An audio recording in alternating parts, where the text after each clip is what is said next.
Hello everyone, welcome back. I'm your Jonathan. We got Paperboy Action, and I have my friends Paul. Howdy. We got Pele. Yo. And we got Leon. Hello, I live. Yes, they all live. So, How do you do that? Been? What? Every time we start an episode, I've noticed it for 2 years now. You've gotten more comfortable into it, and you'll be like, "I'm a host of money." You're like pseudo British, and I was curious where that came from. It's just a presentation voice. I got you. And this is on the podcast. I'm happy because I wonder if people have been sitting here like, It's showmanship. I'm not like dissing you. I was like, I noticed it. And I've like, been listening to it for weeks now. Just like showmanship. He has to show that charisma. I got you. He rolls that nat 20 each time. I figured I'd Not ask everybody you. can be as dull and monotone just to present to the audience. I'm just saying. We can't be like this. Well, I know, guys. I'm not saying that. I know it's part of the showmanship thing. But we should. The accent specific, but I just never mind. He was like, "How did you get that?" Yeah, no, I feel you.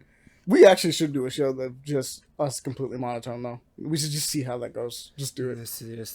You have to keep up the act the entire thing. It's like this is how our day's been going today. we got to get hype monotonely. Oh, I just amazing. had sex. It was amazing. It was. Oh my God, this is so great. I'm so hyped. I knocked her up. Apparently, putting too much emphasis. Wait a minute, what's happening? We're Story. killing in the background. I can't shake your voice. It sounded like something inappropriate. That threw somebody off. My mission accomplished. At this point, there's enough audio of us, or at least of me for sure, to have an AI voice, probably. You know? All of us. That makes sense. Definitely. See, the thing is that with you guys, it varies. So, it's not clear who the AI would actually be able to copy the most of. It would just be whoever's been on the show the most. I'm on every episode, so, my voice is for sure an AI thing, right? You could just do that.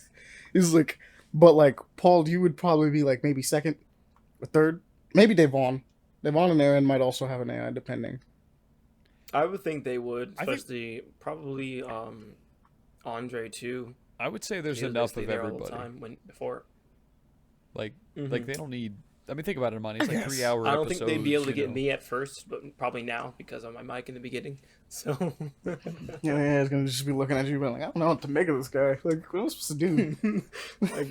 This doesn't make any sense. He sounds like me, but it's like the AI goes to do your voice, and we just hear kind of like metallic. Yeah, exactly. Shit. It's encrypted. Crap. I mean, excuse me. That'll be funny. But what have you guys been up to? What have you guys been doing? What you guys been? Leon, you go first. You guys been? Okay. Nothing really much has been going on. I've contracted for the past 2 weeks, I guess, a sinus infection. And that has gone to my ear, so I'm recovering. I recovered from that. I still have the infection from the ear, though. Jeez. So hopefully that gets away soon. Cry more? No, I'm sorry. Yeah, but Just gotta dunk on the sickness. Just dunk on it. Yeah. Roll away. Yeah, I did. Dunk on it Get up. again. You gotta dunk on the sickness. Yeah, it's a pain in the ass. But aside from that, usual shit. Not gonna really say anything else about that. Final Fantasy and all. Wait, are we going like that throughout the whole entire thing? What we've played in action and such? Yeah, go for it. All right. If that's the case, What we paper played action. I like that. That's actually how the Go through show is weeks. supposed to be. yeah. I feel so stupid. Continue. For the play, aside from the fantasy, I've been going back to Skull the Hero Slayer because they recently had their hard mode DLC come out. Called The Dark Mirror. Okay, that's kind of cool. I didn't know. And this isn't just some sort of add-on where it makes everything just difficult. This is actually a DLC that's an epilogue essentially, and then kind of like a parallel universe, which kind of explains why certain things are happening Explain and why why it's you called get the your Dark ass Mirror. kicked more. Yeah. And it's not just a small little thing where it just gets harder.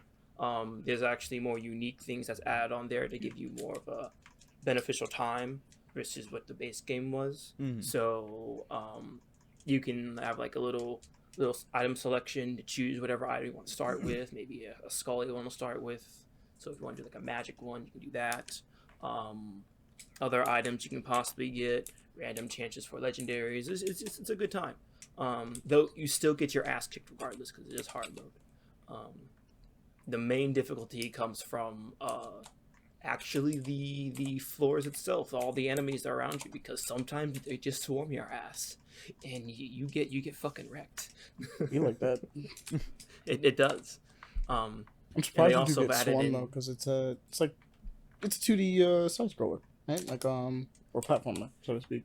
It's a 2D platformer, but there are just certain areas that They just threw everything at you. they just throw everything at you. And specifically the third area, there's this one character in there. Actually, no, there's like 3 that just to screw you up completely. Because they also like have cameos in there, in that game. For one, Kratos is in I there. didn't know that. Okay. Yeah, Kratos is in there as a playable, but he involves something else. You also have the prisoner from Dead Cells in there. Okay, makes sense. Mm-hmm. And then for an enemy wise, fucking Frieza's in there. What? Yes. What do you mean Frieza's in there? Frieza's in there. This is actually kind of a spoiler. What form? Final form. Final form Frieza? It's Okay. Yeah, but you have to get through levels. Hard mode is sectioned off into certain levels. You start out at level 0. Once you beat that, you can get to 1 through 10. Can he even call you a And monkey or a skeleton? No, he doesn't call you anything else. He's just there. He just appears and he's like, I'm just fucking here crossing my arms and I'll fuck you up. He shoots lasers. He combos your ass completely, and he's a menace because certain enemies also get these like dark forms, which make them essentially have super armor and do a shit ton of damage. Skull out here actually stronger than Goku. That's crazy. Yeah. And wild. but that also comes in benefit for us because then we also get these omen items, which have great upsides but very bad downsides too. Like you take like 50% more damage, half your HP is gone, and then you may die in one hit as well. So it's like, a little bit of extra things. Got the So most modifiers definitely going check pretty it out. much. I feel it. Mm-hmm. So most definitely check it out. It's been a stress fest for me, but I finally beat level 10. It was a pain. That's a vibe. What else? Yeah. For the I've been reading. There have been a couple manhwa mainly, and I think one manga that I've read. The first one that's been recent is called Damn Reincarnation. Okay. And this one is about a hero essentially, or a companion. His name is Hamel, and he's an adventurer in this group with the hero Vermoth, and they're going to defeat the Demon Kings. Just casual, normal party stuff. Mm-hmm. And Hamel dies. He dies protecting his friend, and he's then reincarnated into the bloodline of Varmoth, and it becomes this circumstances of figuring out his new life and what's been going on. Because also apparently there was a promise between the two that Varmoth would actually defeat all the Demon Kings. However, that didn't happen. So he needs to figure out why this happened and what's going to be going on with it. Okay. And the art's actually pretty fucking cool too. There's some interesting moments and fun manhwa stuff, typical reincarnation stuff. But aside from that, another one, Damn. which is a manga, which I think I've. Oh, this is cool. spoken about Wait a minute, before. hold up. What? Is one of his reincarnations the big titty, like, silver haired chick? No. Because there's like one, like, off rip, that's like the first image that appears. And it looks like a cover, so then, like, and I'm seeing the similarities with, like, all the other, like, his other designs, and so I'm like, did he get reincarnated as big titties? Like, No. anime chick? This is the link. Oh no, the trust link me, to that. I'm looking at it. I'm for sure looking at it. Like, I don't remember I don't remember that moment. Is it? Does he have a sibling? He has siblings, yeah. Is one of them a girl? One of them is a girl, yeah. Yeah, that's probably who it is then.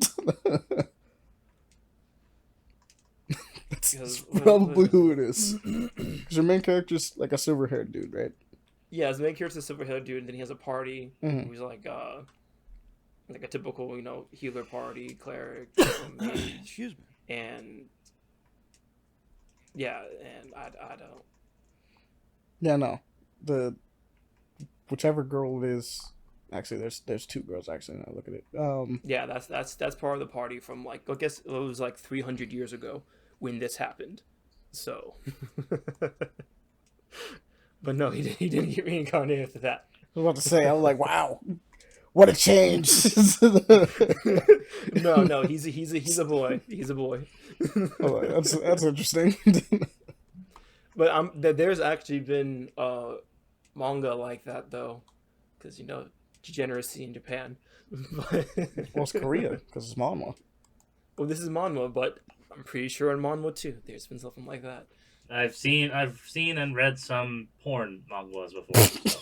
Degeneracy. On webtoon. Degeneracy. Yeah. Degeneracy. Curiosity, really. For the memes, right? But yeah, that is damned reincarnation. Give it a shot. Okay.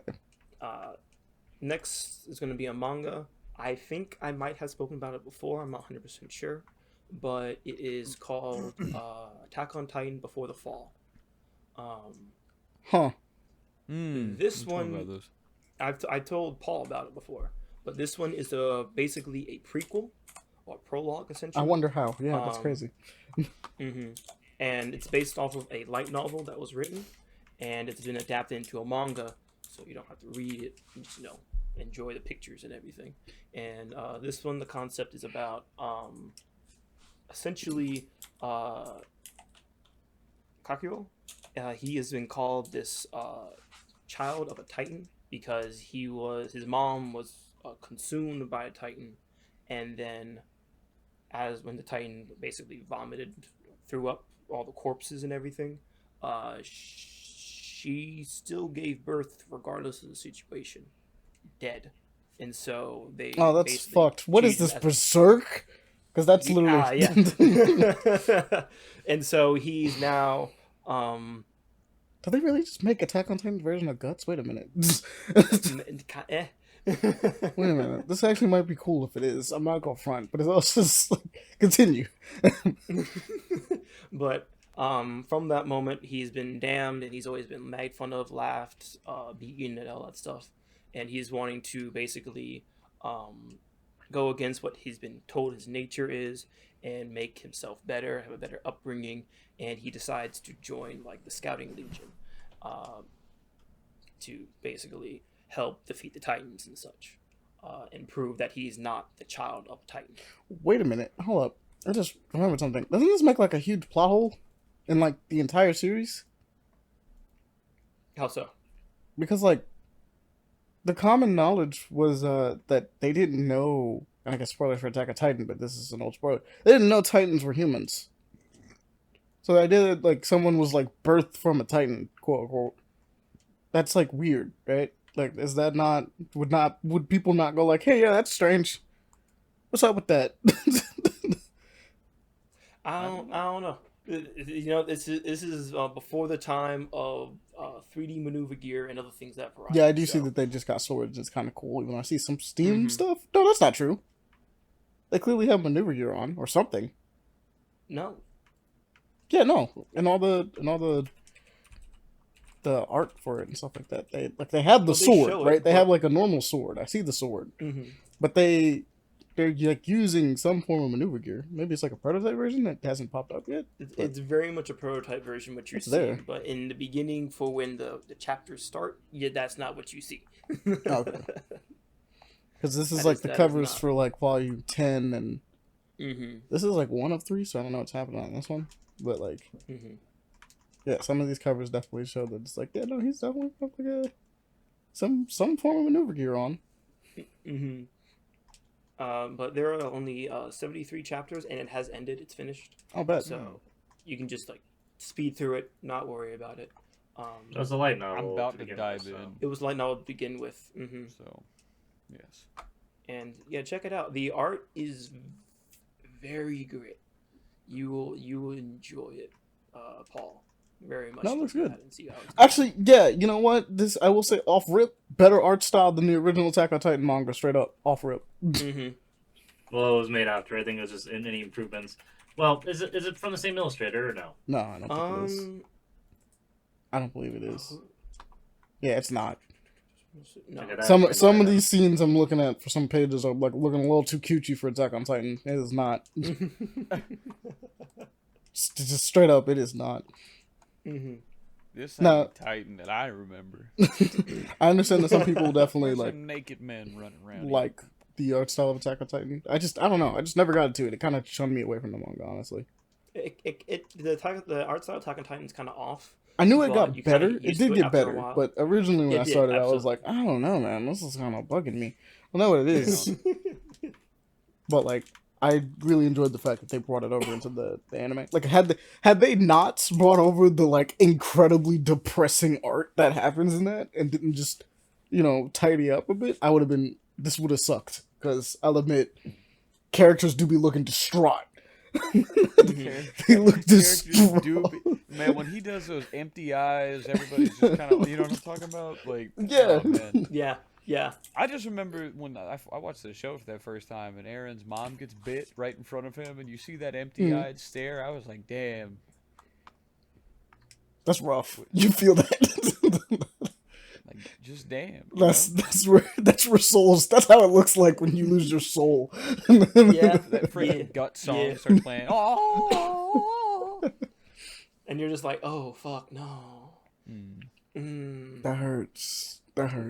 And then when the fucking armor titan just fucking football tackle the wall, Jesus Christ. Also, I do admit his work on the Titans was great because it does make them look horrifying. Like looking at a Titan in the manga is like one of those things where you go like, yeah, you know what?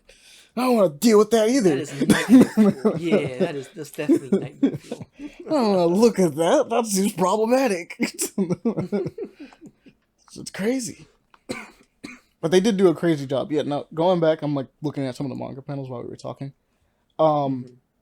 Seeing how far, I can't remember who is the creator of Attack on Titan is. Or the illustrator, I should say. I don't remember either, personally. But looking at it, I'm like, he cleaned it up for sure. In like, as the story went further. Like, it looks really good in comparison. But there's just some stuff in the beginning that I'm like, oh, man, this looks a little weird.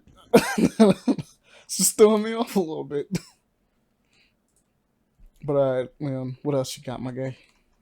Oh, I just saw this on their comments and reviews.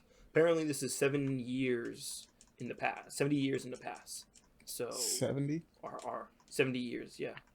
Okay. So, pretty sure certain things are not known about Titans at this moment in time, possibly. Well, yeah, but we bring back to a bit of a plot hole. Like, since you don't know that they were born of Titans, how's this fact that this kid was born out of a Titan, apparently? Yeah, like that seems like one of those scenarios that people would be like, yeah, that's really weird, right?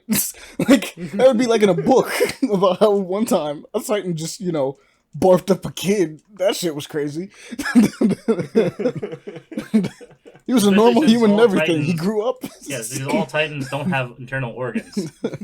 Well, the mom was pregnant beforehand. Like, everyone knew that. Oh, yeah, but it's not like his mom got eaten by a Titan and then, like, had birth to a child and threw it up. It's His mom got turned into a Titan, which people didn't see. That's fair, right? No. She wasn't turned to a Titan. A Titan ate her. Oh, my bad. Titan ate her. Okay, never mind. That makes more sense. Yeah, because like if There's she was still no- Titan no. and still gave birth to him, like that should not be possible. No. Yeah, no, this is She was a definitely just normal berserk human. then. The Titan ate her. The Titan vomited like a bunch of corpses up, and then next thing you knew, the baby. And the baby was sitting on the corpses. Yeah, nah. in a puddle of blood. Yeah. Yeah, nah, this was berserk as shit. We couldn't afford a And tree, so we decided to just let it be vomited corpses. Excuse me for my coughing. It's okay. You're recovering, we know. Also, side I am. note, because, we're talking about Attack on Titan. Fuck Gabby. Yeah. Fuck Don't that. spoil Yeah, it. I'm not gonna spoil nothing. Fuck her, though. I was gonna say, You please, do not need to be there for that one moment. please. I'm not there yet. No, we're not going to spoil it. We're but gonna say, just- but just fuck Gabby. I then. had a hunch. Nobody. I haven't liked her since like what? You find out she's the female and the Titan in like season 1. No. Gabby's Wait, who's Gabby's- the blonde chick? that's Annie. Oh, I don't know who No, Gabby is. Don't Annie's the tell me who goat. Gabby Nah, is. Annie's the goat. Don't tell me who Gabby is. Let me figure that out when I watch the show. Yeah. There we go. You'll Hallelujah. get there. No, you'll figure it out. You'll get Hallelujah. Hallelujah. Don't worry. Just don't worry about it. Just don't We worry. attack at dawn. Yes, hallelujah, hallelujah, hallelujah, hallelujah. Sir, hallelujah, hallelujah. Yeah, for those But, for those I wanna that go know, back fuck to- Gabby. Damn reincarnation very quickly. It's actually finished its first season. So Oh, okay, you so could it's actually perfect time to catch it up. pretty easy. And it's only 50 chapters. So by all means you can just go quick, read it all. Hit the speed run.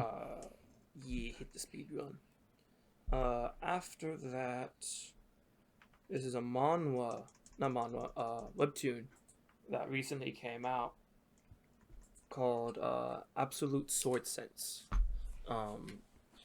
This one is about what the fuck is his name? I don't remember his name, but our MC. He's a spy. He was captured by this group that is having him try to get this scroll. He gets the scroll and he knows what the people want to do with it, so he decides to hide it.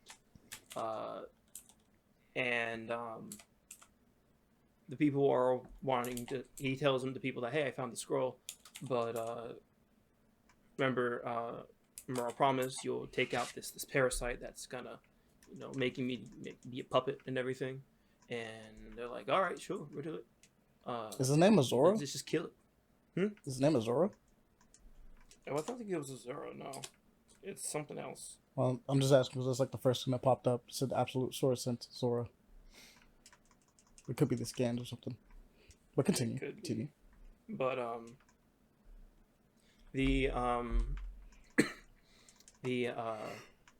what was I at? Damn it, I lost my place. He got the scroll. He couldn't give up the scroll. He decided to say that he found it, but he doesn't give it to them.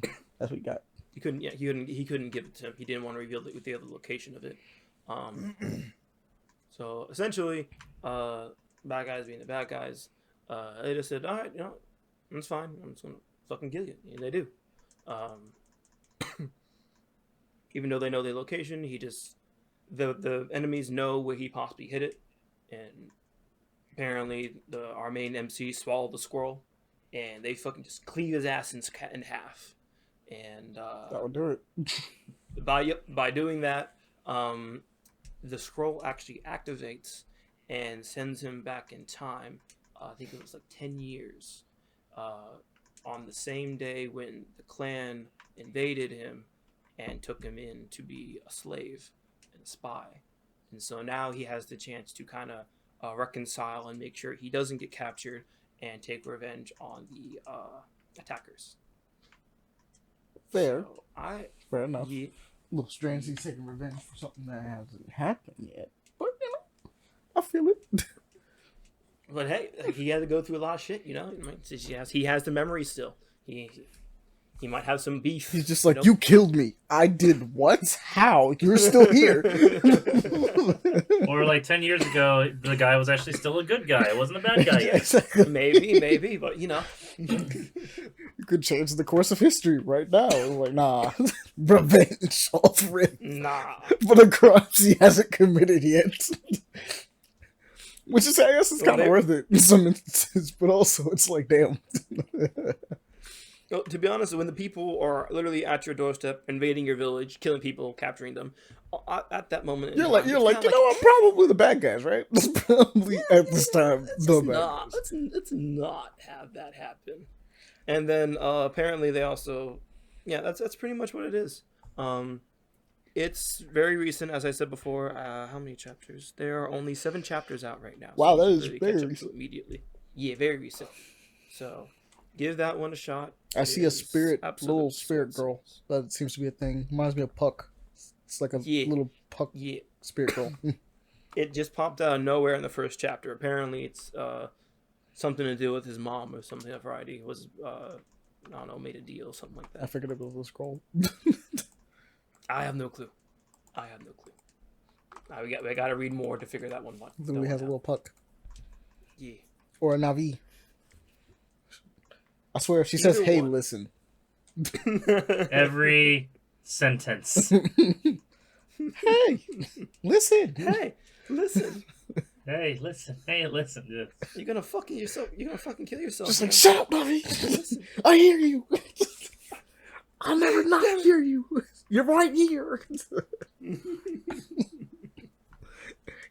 Piece of shit. Like, I'm the only one that can hear you anyway. What's up? What else you got? Because you usually have something else. I actually think that's it. It was just those 3. Bang. I don't remember if that was something else. I'm trying to look through my listing. If there was something else that I've had written down or not. No, I don't think there's anything else. So no long-winded explanations or anything else. But... yeah, that's it. Yeah. Alrighty then. So we'll move on to the next person, Billy. I'm gonna do it to you, just because I feel like it should be you. Okay. Well, this past couple of weeks actually been since I wasn't on the last podcast. I've been watching a couple movies with my brother, playing a few games, trying to keep up certain things, watching the Last of Us TV show. New final season finale drops tomorrow, so that's probably gonna be a heartbreaker because it's the penultimate section of the game. Wait, so the first season really does cover the whole first game, doesn't it?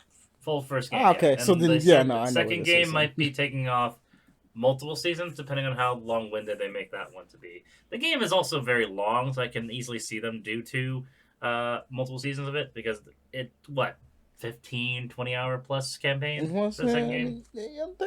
Yeah. It's, I don't know. I feel like if they probably really if they draw it out. How long is the first game again? The first game is because it took me 2 days to beat the first game back when the first came out on PS3. I want to say 8 to 10 hours, maybe 12 if you're pushing it. Okay. Yeah. So I was about to say, is it 12? All right. Well. Yeah, and I remember playing it the first time, The Last of Us Part 2, like, god damn, this is long. It seems like a lot of PlayStation game sequels. Oh, I'm probably going to have that feeling with Spider-Man, aren't I? Fuck. Yeah. I'm going to be playing that game and going, damn. Especially with 2 characters. Because, like, especially with 2. I'm thinking about it. Like, each game that's got a sequel like this at the same way, like from PlayStation, has done the same thing where they've been like longer games. God of War, Last of Us, Horizon, Doom, like every single one has done the same thing. So it's like I feel like Spider-Man's gonna do it too, where it's just like, damn, this is long. Like, hey, it means the first one's a rousing success. They'll get a sequel. They'll get a bigger sequel, which I'm excited for Ghost of Tsushima 2 if they ever make a sequel to that one, because that's going to even be bigger. I think they're working on something different. Mainland Japan, which is going to be really fucked up. Oh, man. That game is kind of long, too. I forgot. I just haven't finished that game. I'm literally on the last area. Long games. I like it when it's a good story and good gameplay to go along with it, but it's a massive time waster. This is the whole reason why I haven't even bothered to attempt to do God of War. Ragnarok. It's just that it's like it's a massive time sink. It's not only is it a massive time sink, but then it's like it's on top of that. I don't really like we've had this discussion obviously before, but I don't really like the RPG mechanics and like Norse is done to death. But like I understand wanting to finish it, but the RPG mechanics are the main thing that's killing it for me. Because like gameplay wise, the game is phenomenal, but it's just like that and it's long. I'm like, oh man.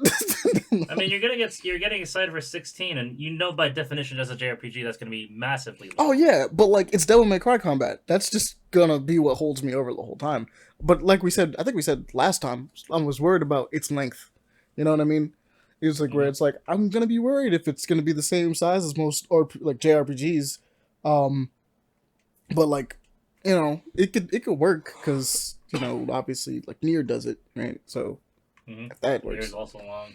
Replicant's long. Elden Ring is technically very, very fucking long. You're going through Gotham Knights right now, which is going to take you fucking forever. Elden Ring is so long. Elden Ring is long, but like Elden Ring is, you just kind of like it. I don't know how to describe it. Well, at least with Elden Ring, it's a long campaign, but the story, since it's not usually like first and foremost the focus of trying to get through the whole game, you can take your pace with it. Yeah, Elden Ring just kind of pulls the Knights, on the other hand, is a grind. Literally a grind. Yeah. Elden Ring pulls the goalpost multiple times. Like every time you're just exploring is the deal. So you're just like going until like you finally stop exploring, I guess. And it's just the idea of exploring. Oh shit, there's more. Exploring. There's more. Exploring. Yeah, like it's not as bad just because you're allowed to just do whatever. It's very much a sandbox, but there's a campaign. Whereas like God of War is like. This is you are going from point A to point B for like this amount of time though. It's gonna take you 30-40 hours at most. Yeah, it's like, oh man. And that's usually how Final Fantasy games are, honestly, is that it's like you are pretty much going from point A to point B. But like, story is happening. All this is happening at the same time. I just remembered there was one other thing. I just found it. Shit. But we can do it next time or later. Yeah, we'll let Pele finish it first. But yeah, doing that. I'm also, for the third fucking time, trying to beat and play through Blasphemous. Really? Blasphemous hasn't stopped me. No. I fucked up because, Blasphemous has multiple endings, right? Yeah, okay. Yeah, no, I know what you did. And it's, I made one fucking mistake, and I didn't realize it, like, if I didn't do this before this, I don't get the true ending. Fuck. Did you rotate your saves? I did. I restarted entirely. I got like more than I was at. The furthest I got was 73% of the entire map. This is why you rotate your saves. You could have just saved back. You could have just went back far enough to so you could just start there and do the thing before you messed up. It still could have been 50% of your progress, but it's not the whole game. I was expecting to be linear. I didn't expect there to be multiple endings. Like, you gotta be shitting me. Oh, dude, I could have told you it had multiple endings. I didn't know. I hate when that happens. Shit. When you're trying to go for a specific thing, and you're like, oh no. I feel like multiple endings, when done, should always be a thing that you can like. It's not that it should be a last minute. It either should be something that kind of happens last minute, or I kind of wish I knew a little bit going on, like what's the bad ending, what's a good ending, and I'll figure out my way going forward. The fact that I know going into this game is like, oh, fuck, like there should be like if it's a mechanic that's explained to you in the beginning, that's like, hey, look, this mechanic is how you get good or bad endings. Look, this is like right. You can kind of make that work, like how Dishonored does it. Even though I don't really like how Dishonored does it completely. It's Dishonored misses information, but it's good. Yeah, I like it better than the freaking Lie because Dante's Inferno has a similar mechanic where you have to use either sinful or holy elements, but has nothing to do with the fucking story. Oh yeah, no, there's no different endings for that game, right? It's just the same ending. Nope. Yeah, same ending. It's just whether or not you wanted to do that, I guess. You either fight with the scythe or fight with the cross. The cross is the harder one. The scythe was actually more badass. I didn't find that out until the end of the game. Like, well, wait a minute. I could have just used the scythe the entire time. You motherfucker. No. I could have sworn that the only thing that matters is whether or not you absolve or.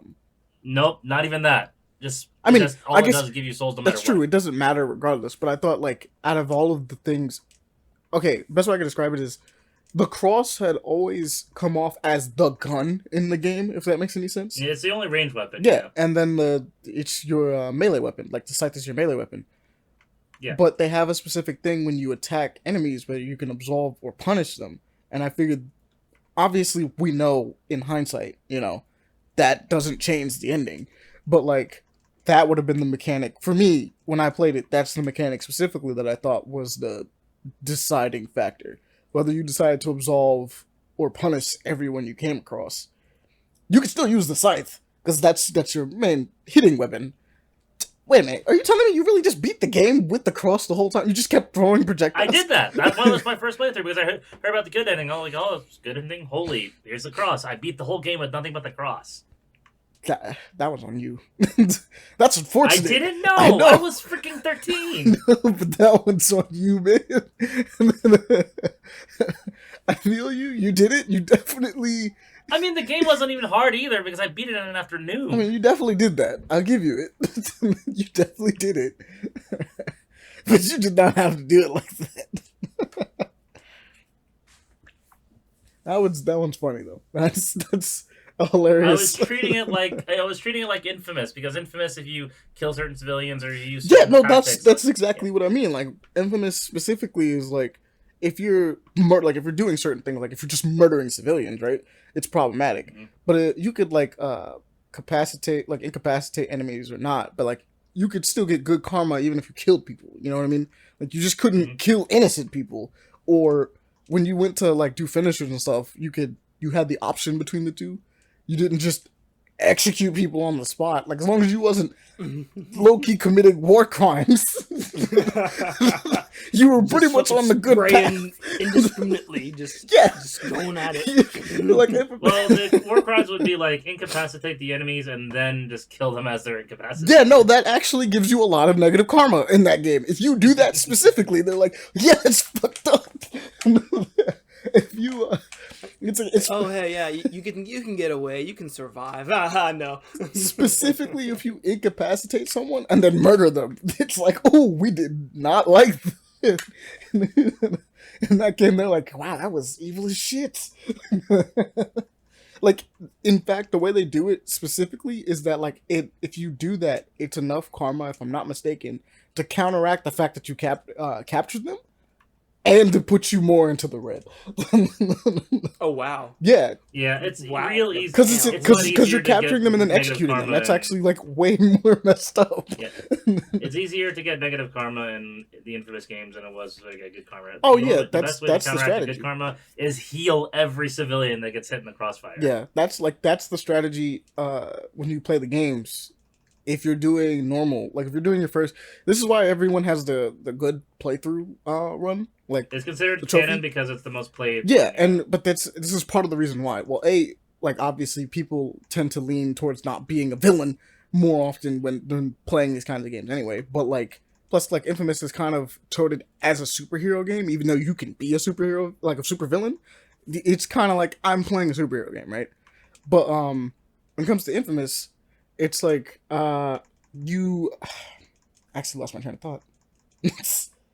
Infamous. Nah, because karma system. It was the karma system, but it was supposed to be damn, I lost it. If I remember it, I'll come back to it. We'll come back to it, but I'll continue my week then. Yeah, go ahead. But that and current going through third playthrough of Blasphemous, going for the true ending this fucking time. Yep. Let's see. Oh, I also beat Call of Duty Modern Warfare 1 on my PS5. Okay. During it because I never got to play the campaign for it. It's dope. Also, I'm still upset at the the storage space. You want to know how much storage you have to have just to get the campaign installed on Call of Duty Modern Warfare 1? Just the campaign. How much? 156 gigs. Jeez. God damn. Yeah, and here's the thing: you download, you have the game disk install, you have to copy it, have to update files, all that shit, the basic stuff, right? Mm-hmm. You're not done there. Then you need to download the campaign, multiplayer, or special ops DLC. That's free packs, but separate download things entirely. Each of them are usually anywhere from 13 to 23 gigs. God damn. That's ridiculous. I really hate Activision for this shit.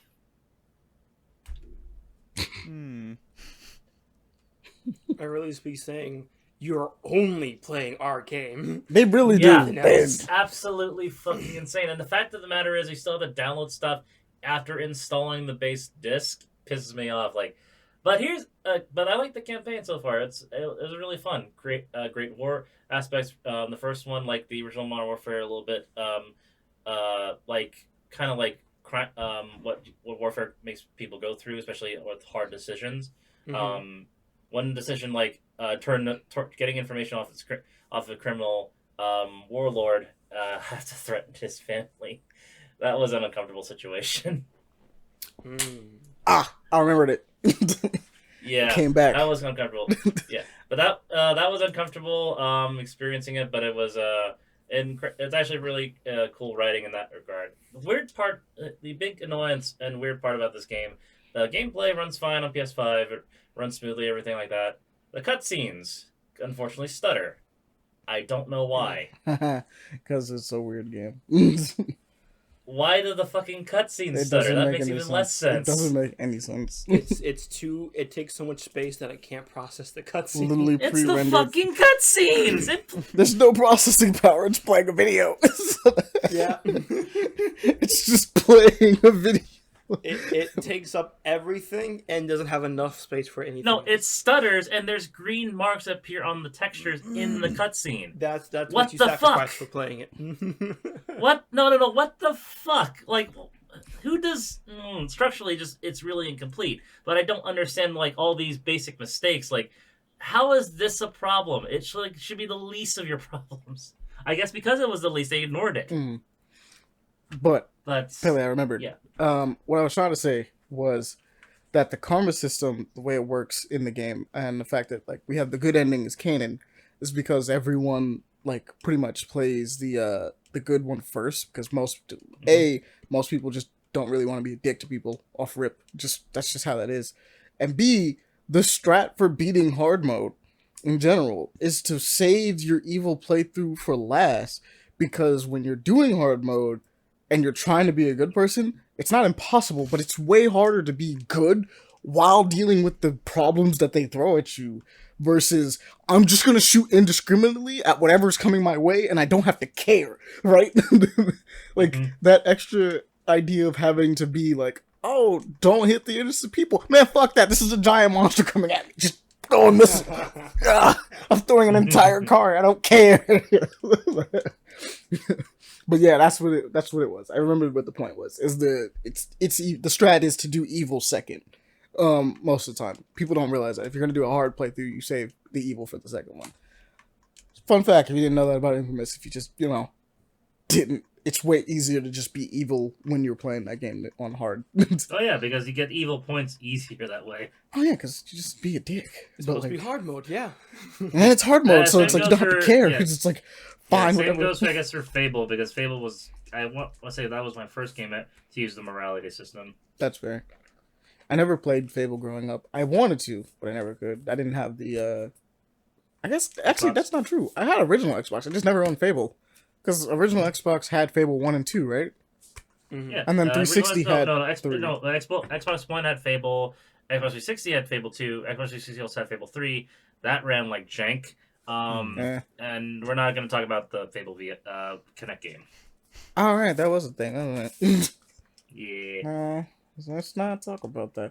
And then they also got rid of that, like, the dungeon crawler one too. That seemed kind of fun. Yeah. I don't even know why they got rid of that one. That just seemed kind of fun. I did not know either, but I think that was during the period of the Xbox Series X, Xbox One era where they've been announcing. Yeah, they would just announce and cancel a bunch of games. Yeah. Yeah, because remember Project Spark, Amani? Yeah, that was also another one they canceled. And yeah, I think in that same generation was Scalebound.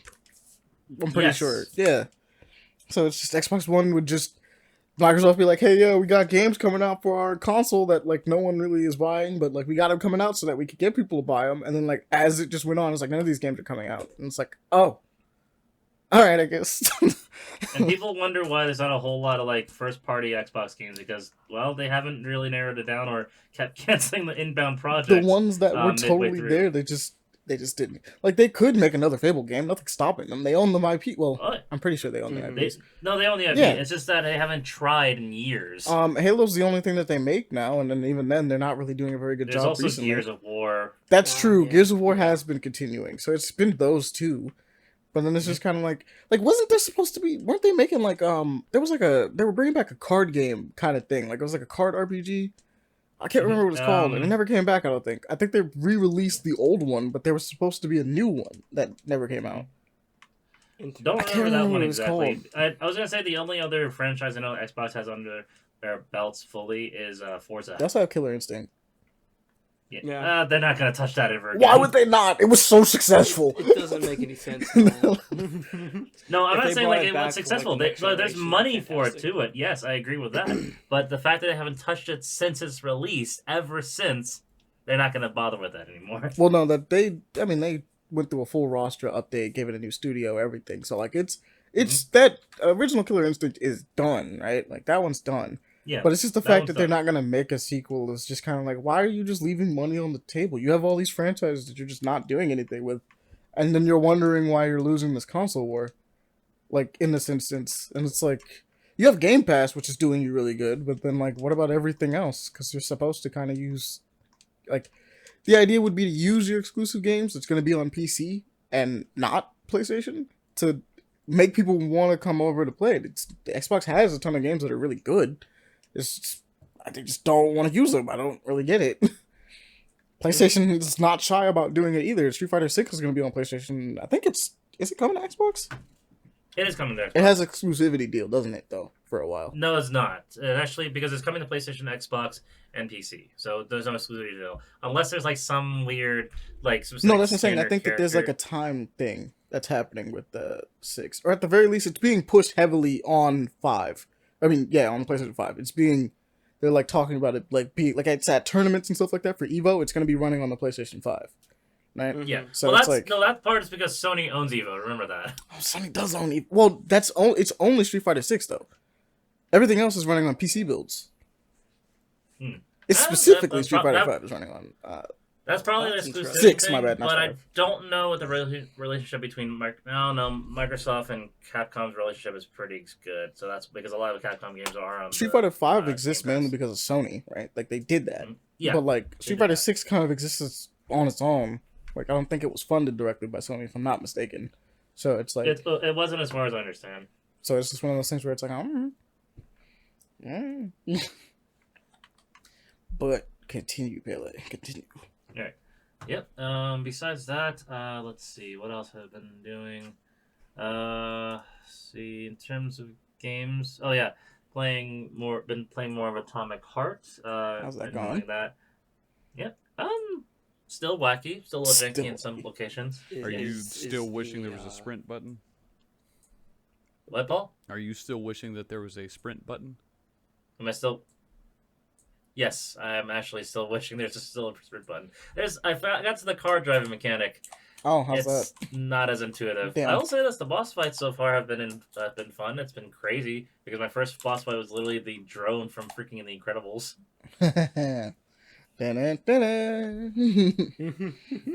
Like that was terrifying. Not gonna lie, but that was fun. Wow, that was weird. Is that fridge still being horny? Yes. A menace. Yes. So I also during the twins robot fight. Yes, you fight the twins. There was this animation death scene I messed up on the QuickTime event. She like pretty much like pulls out a stiletto out of her heel, sticks it, and just pretty much jams her feet down my neck, stepping on me as I die. That was fucked up.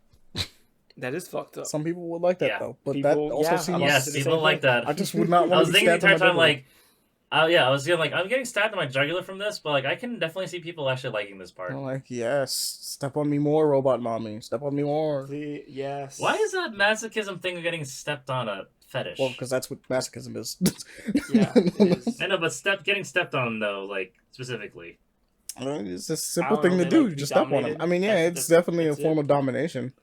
Because even taken out of sexual context, like if a villain is like stepping on a hero's head, right? You're like, damn, they lost. Like it's a power move for sure. It is. It's a big power move. It's a big power move. Thanos came strolling through, just stepping on the Hulk. You're like, damn, he ain't even bothered to step around. He did not care. It'd be like Yeah. Yeah, but besides that, that's been pretty much my week. Nothing too new. Oh, last about the movies I saw with my brother. I went to see Creed 3 and the Demon Slayer movie. I'll tell you this up front. The Demon Slayer movie is not really a movie. It's the last 2 episodes and the first episode of the new season stitched together and pretty much one almost a 2-hour long showcase. So it's the same thing as it was before. no. No, The first one, Mugen Train movie. was the entire arc on its own as a movie, and then they went back and did it again. Right. But when Mugen Train came out, that was just the arc, right? Like that was just it. That was just straight up the arc. There was no arc cover. This was literally just the last 2 episodes. The last literal 2 episodes I was shown on TV, and the brand new episode is going to come out within a month. That one's so weird. I was kind of disappointed hearing that that's what it was. I mean, my brother and I wanted to go see it, and people were disappointed about it, but like that's what they literally said on the description of the movie. So like, fair. What is this one called again? What was the name of it? The Swordsmith, Demon Slayer, the Swordsmith Village arc. Okay, that's it. Nothing special title, but Creed 3 I enjoy for the most part. Me, Imani, and Paul talked about it a little while ago. So my short opinion, I did enjoy it. Though, in terms of the entire Rocky franchise, it's my second least favorite. Which is disappointing to hear.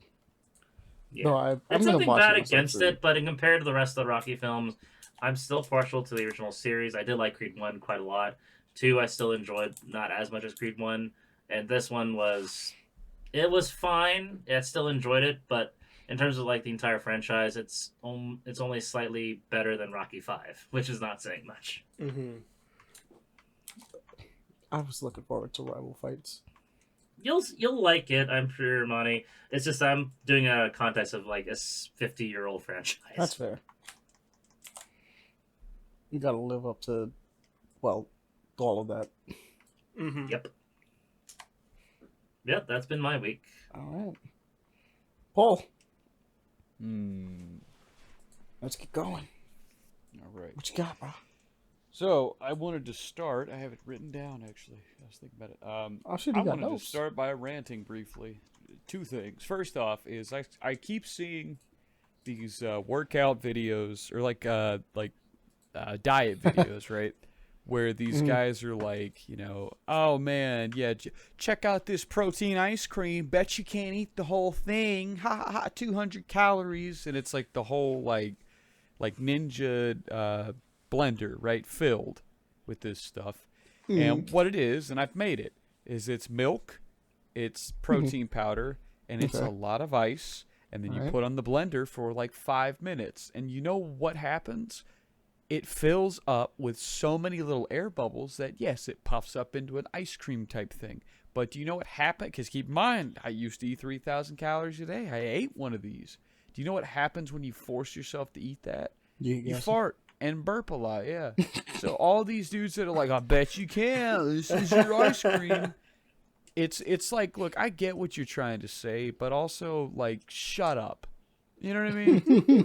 Just, if somebody's, like, going to get ice cream, go buy a healthy ice cream. Go churn your own, something. But don't do this and call it ice cream. Also do it properly, not this weird messed up way to make ice cream. Yeah, like, it's not ice cream. And I swear, I've seen like 20 dudes. Like, I bet you can't finish this, y'all. It's like, I bet you can't make it past this blicky, son. Shut up before I smack you. Making me angry, bro. Like, every time I see it. Let's let it fall today. I chose violence this morning. I saw another clip of that stuff, and I'm like, you're a fool. Like, welcome to the fitness page. This is the answer. Shut up. Anyways. God, that could get me into a whole nother rant about, like, your pseudo-masculine, like, alpha males. And you have to not look people in the eye when you walk by. That's how alphas are. And it's like, man, who hurt you? You know? For the love of God, just like, strip away. Literally, all these dudes, bro. Because, Imani, we had this talk, because I was on that stuff for a little bit. But it's like, literally, if you strip away all of this stuff that they do, what are they? Hurt little boys. They have nothing left, right? Me, you strip away everything, I'm still Paul. I'm still living my best life, right? Come on now. Anyways, that's the first rant. The second one, So I was listening to Mushroom Head, that band I showed you with that song QWERTY. You remember? Mm-hmm. So their other stuff, their older stuff, is okay. You know, it's kind of like old Slipknot. And then there's their newer-ish stuff with the female singer. I can't remember her name. It's actually not bad, right? It's pretty good. Good metal, right? Decent metal. It's not great, but it's good. But that song QWERTY, man, if you're a Mushroom Head listener and you love them and you listen to this podcast and you want to try to debate with me why QWERTY's a good song, I promise you, I'll get you on the show. We can have, you know, a fun old time with me explaining why you're wrong, because that is the worst song I've ever heard in my entire life, and it has been stuck in my head for 5 weeks now, and I shit you not, it is once in a while, it just boom, something starts, it repeats, and I have to listen to the song, I have to look at the music video. Pele, Leon, if you want to, while I'm talking and going over my week, go look it up. You'll understand, and if you go about 2 minutes 40 seconds in, you'll see why I think a bunch of 40-year-old men wearing masks acting like this, like we're giving the truth to the people, it makes me very angry. Like uncontrollably. Amani knows, he's seen it. It's a bunch of damn losers. Anyways, that's my angry rant. I haven't done an angry rant on this podcast in a while, so because I'm a generally pretty peaceful person now. I think I'm doing a lot better, you know. But anyways, so let's talk about the paper, right, part of this. So Malazan, I won't go in a rant like not a rant, I won't go in a description of story like last week. All I will say is book 8 is great. I am at this point where I'm so fatigued with it that when I read it now, it's just out of habit. You know what I mean? Like I'll sit and I'll read through 30 to 60 pages. When I finish it, I've loved it. When I've written down, like, you know, and I memorized all this stuff, I got like the longest character descriptions I've ever done now, right? Really keeping up with it. So it's like good, but it's kind of like, you know, it's been 2 years now. I'm going through the motions at this point. I'm ready for it to be over. But again, every time I try to like go to something else, I'm just like, it's not Malazan. I got to finish. And it's weird. I don't feel chained either. I feel like I don't want to leave this world, you know? Which is unique. What else do I have on my list?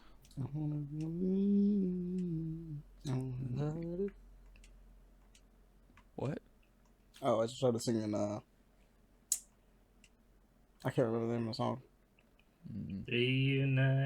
No, not that. But it's like I can't remember the name of it. Because it's like, I don't want to be alive. I don't want to die today. The suicide. Oh, hotline. I'm sorry. Is my week making you want to commit suicide? No. No. Why were you singing it then? I was talking about you leaving the world, so it's just like I don't want to. I don't want to leave Malazan's world. I know. I'm content in this world, bro.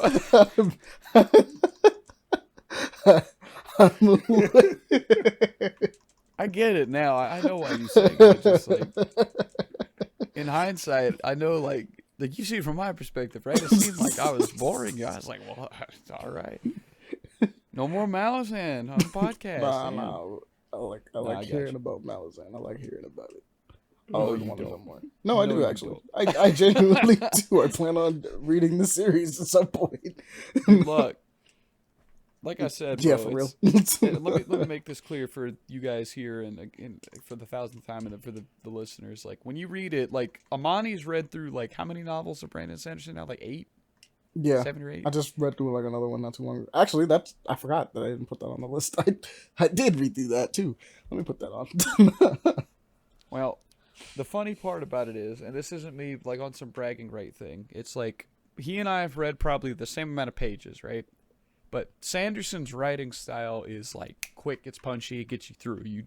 I remember when I was reading Mistborn, I hadn't finished it. I need to go back and read it, but I read 200 pages in the time it took me to read like 30 to 50 Malazan pages. I mean, it just flies through, Malazan is just different, bro.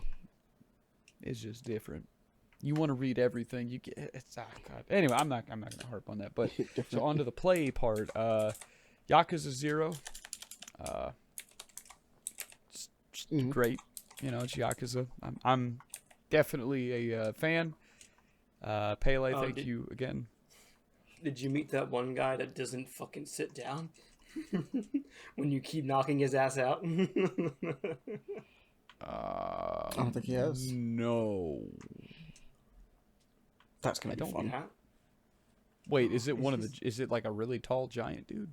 He's a boss. He just, I don't remember his name, but he just doesn't fucking stop going after you. He keeps coming back. And he has you're talking about Mr. Shakedown? I think so. Okay, yeah. Is he like 9 foot tall? Wears glasses. Yeah, he has an infamous scene in the sewer, and he's like riding a motorcycle and everything. Oh, that guy. Yeah. I just remember that. I don't think I've run into him yet. Yeah. Oh no, that's someone very different. No, that is not Mr. Shakedown. Spoiler territory. Let's Yeah, no, that's someone very different. That's a moment. Anywho, I love that moment. Yakuza, phenomenal, love it. I'm in the series for the long haul.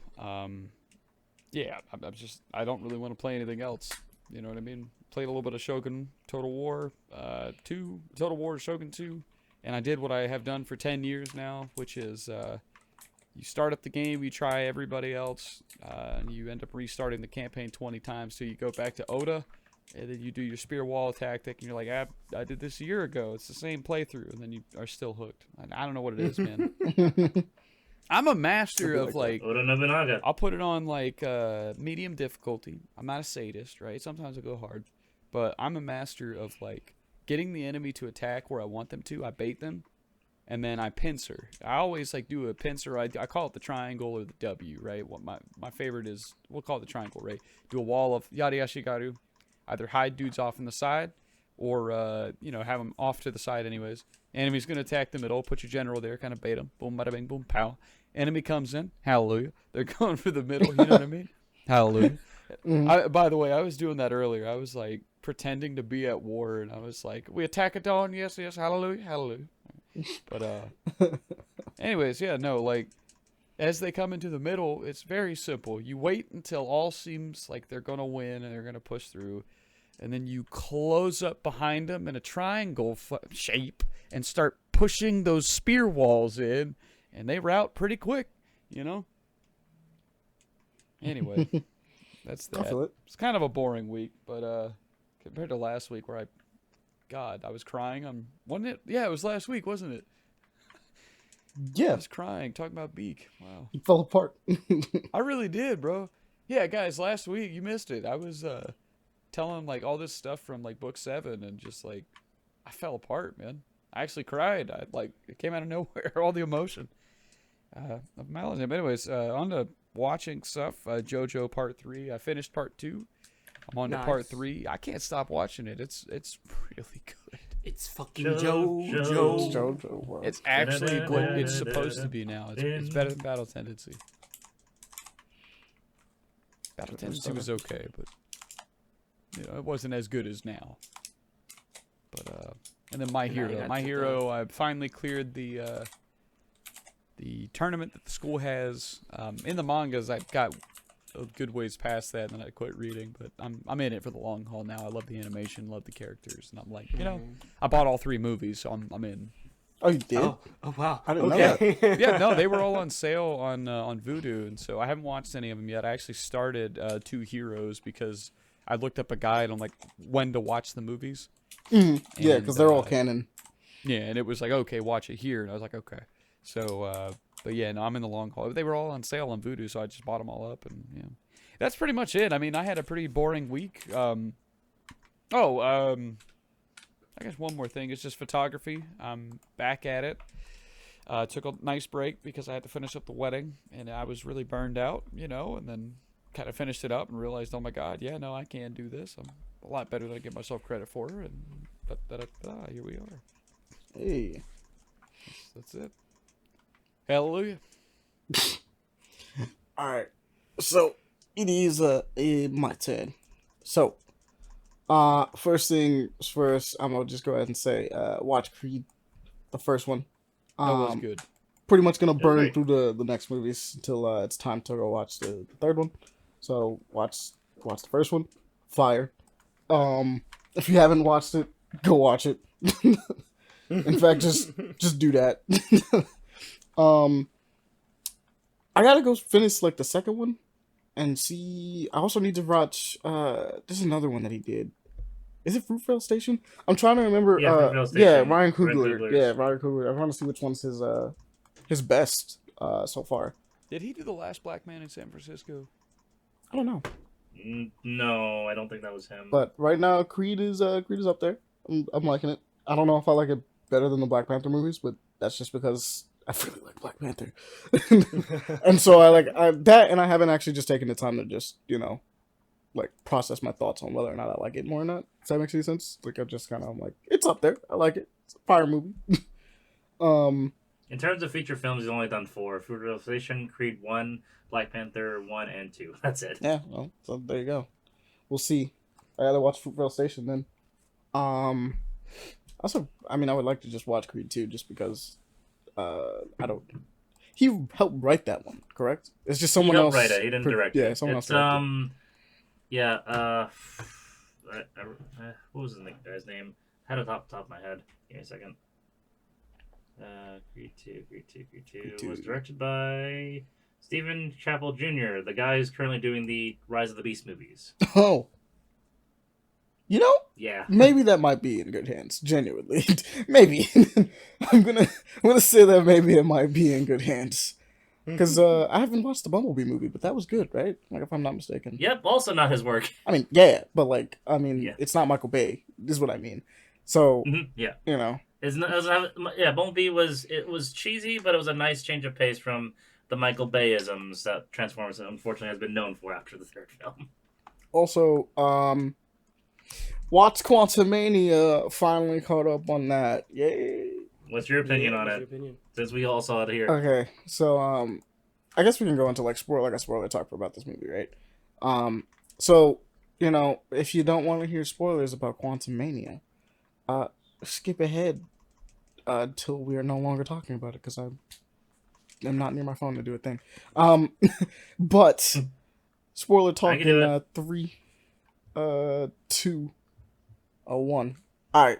So as far as this movie is considered, I think it's all right. I think the main reason to see this movie is Kang. Yep. Mm-hmm. Kang's a really, really good villain. I look forward to seeing him further in the MCU. I thought he took... I'm surprised at how big the L he took was. Because the Kang we saw in this Kang the Conqueror is really, that's, actually, comic book style. The way he looked was, straight up Kang the Conqueror. So I was like, oh, wow, we just killed Kang the Conqueror. Like, the one that, I'm the most familiar with. So all the other ones we'll be seeing is just different versions of him. The different versions. Immortus, Ramatut, and... So I saw Immortus, and Immortus was the one that I was like, no. That one right there is the problem. Because if you know anything about Kang, is the deal is that there are 3 main versions of him that you have to keep watch for. King the Conqueror is the middle one, the one that saw he's pretty much the one that all the other ones stems off of, right? There's Iron Lad who looked at Kang and then looked at Mortis and said, I don't want to be either of you, and then decided to try to be a hero. But the problem is that King the Conqueror looked into the future, saw Mortis, and said, ha, that dude's fucked up. I don't want to be anything like that. And so the fact that they was like, oh, there's a Mortis, I was like, oh. I was like, and the Council of Kangs with so many different variations. I was like, that guy's the problem.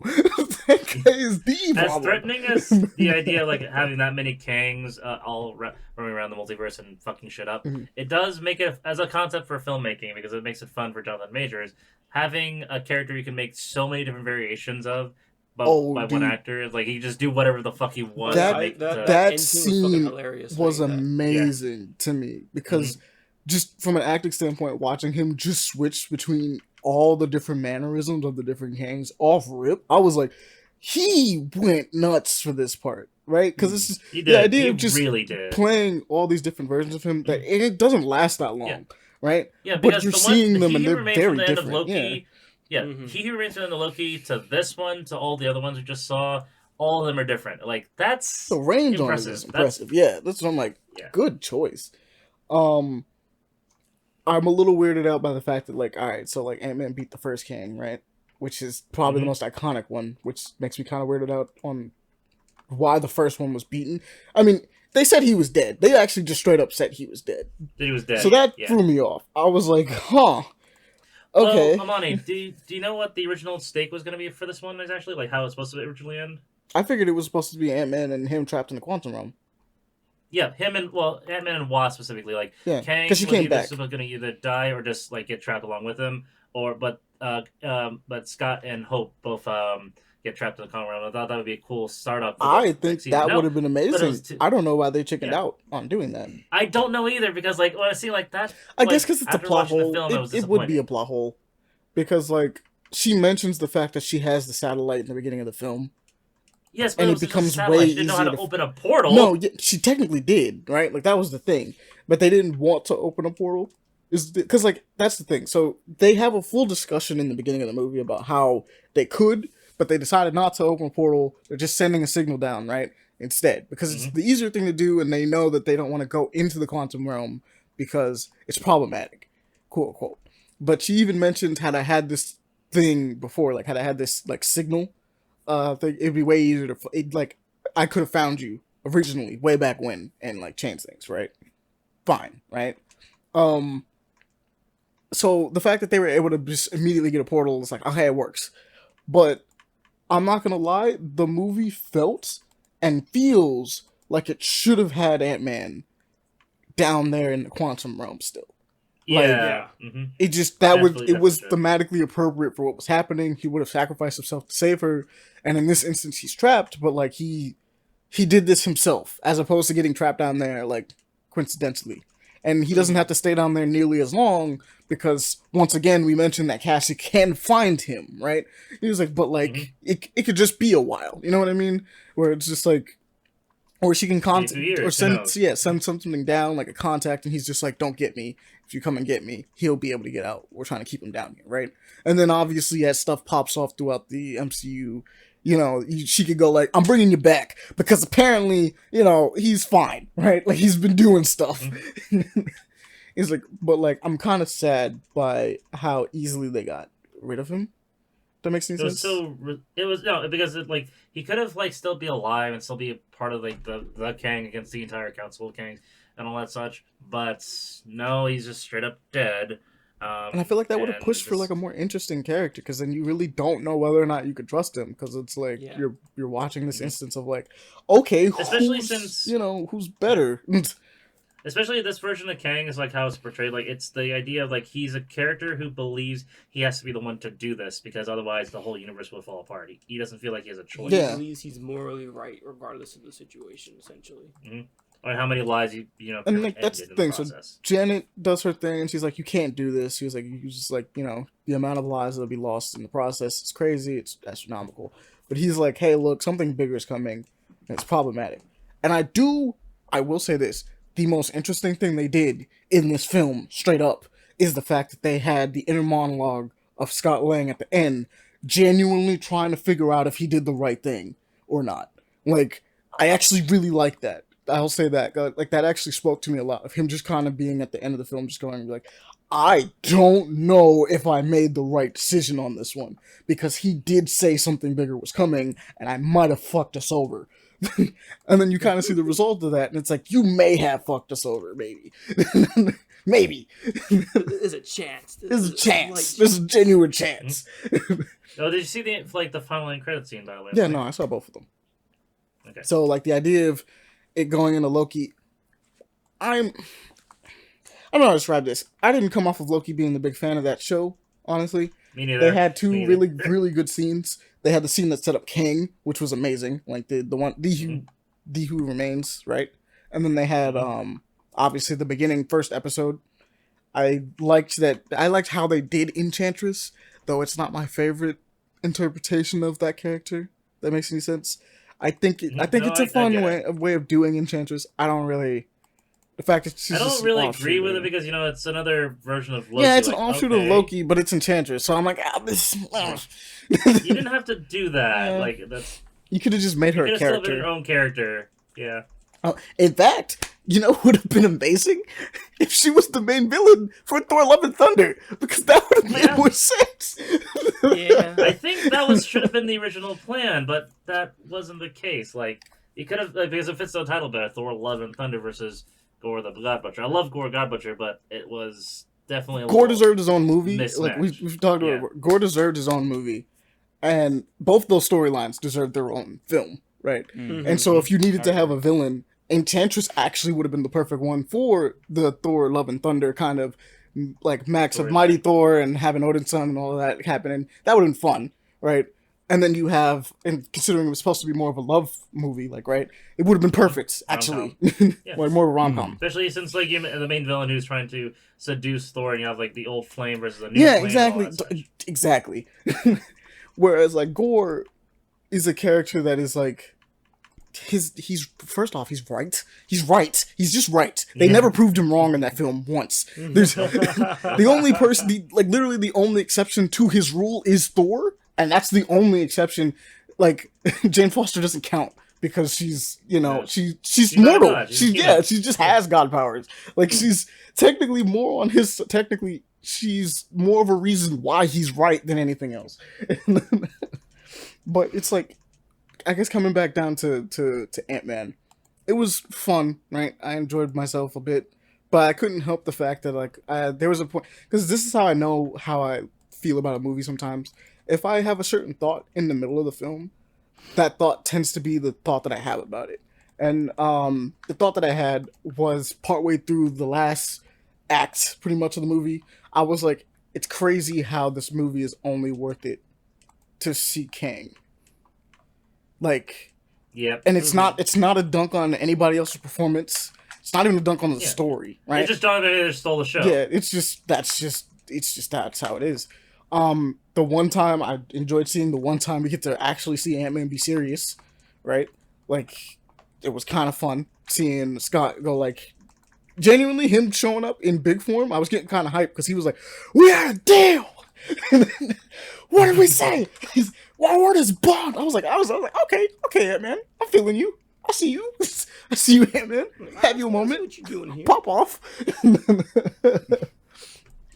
But, like, for sure, I guess this is my biggest complaint with the film. I dislike Janet to an extreme level. To an extent. In this movie, an extreme level, because Janet is the old lady. Yes, the original Michelle Pfeiffer, right? Yeah. Michelle Pfeiffer. She spends most of this movie, or at least half this movie, just not telling anybody anything, and because she's not telling anybody anything, it keeps making the situation worse. Like, it's actively making the situation worse because you just refuse to just tell. Like, had you just stopped to tell people, hey, look, so there's someone that's trapped down in the quantum realm that we shouldn't go messing with. Just leave him there, honestly. That would have been smart, right? Like, I just read something for the Kang Dynasty, if you want me to share it, or I can wait. I'm sure, go for it. It says Avengers, the Kang... So first off, this is what we talked about, where they're revealing too much too soon. They don't let us watch the frickin' movie first. But Avengers, the Kang Dynasty will reportedly show Doctor Strange as a major antagonist, where Kang thinks he is the hero trying to protect the multiverse from Strange, who has gone rogue. I don't fucking care. There. Okay. I said it. It was like, nobody else is reacting. I love the input here, guys. But yeah, that's kind of. I mean, in terms of basic setup, I'm agree with the idea of not really caring because again, we have to see how that goes. But after watching Multiverse of Madness, possibly because he's using the Darkhold, that it makes sense for Multiverse after seeing Multiverse of Madness, I guess, because there's a whole section of that entire film that's talking about how Doctor Strange literally was causing incursions, which they mentioned in this film. So I was like, I like the Secret Wars. I like Jonathan Hickman's Avengers and New Avengers. That entire run is great. And so hearing incursions makes me go like, oh, we're doing a cool thing. But like at the same time, I'm just kind of like, it's a little weird. That's the thing. So it's just like, I'd just rather not know in some instances. This is one of those situations where I'm like, man, just let me see it, right? Like, shut up. if that's what you're going for, then do it. Like, just don't tell me. He was like, I'll see it when it comes out. Because, like, admittedly, like, Doctor Strange has always been one of those films that, like, I'm not a huge fan of Doctor Strange. I think he's cool in the comics, but I don't follow his storylines like that. It's just one of those things where it's like, he showed up, and I'm like, okay, so we're doing magic this time, bet, right? I didn't see the first movie. I mean, I eventually did, but I didn't see the first movie in theaters because of the fact that I just didn't really care about Doctor Strange all that much. I knew about him. I very much knew about him, but I was just like, all right, Doctor Strange getting the movie. Obviously, I went back and see it. Whole reason I went to see, I was excited for Multiverse of Madness is because of what they were doing thematically, right? Like what we were hearing, it was going to be thematically. It was going to be Marvel's first horror film, right?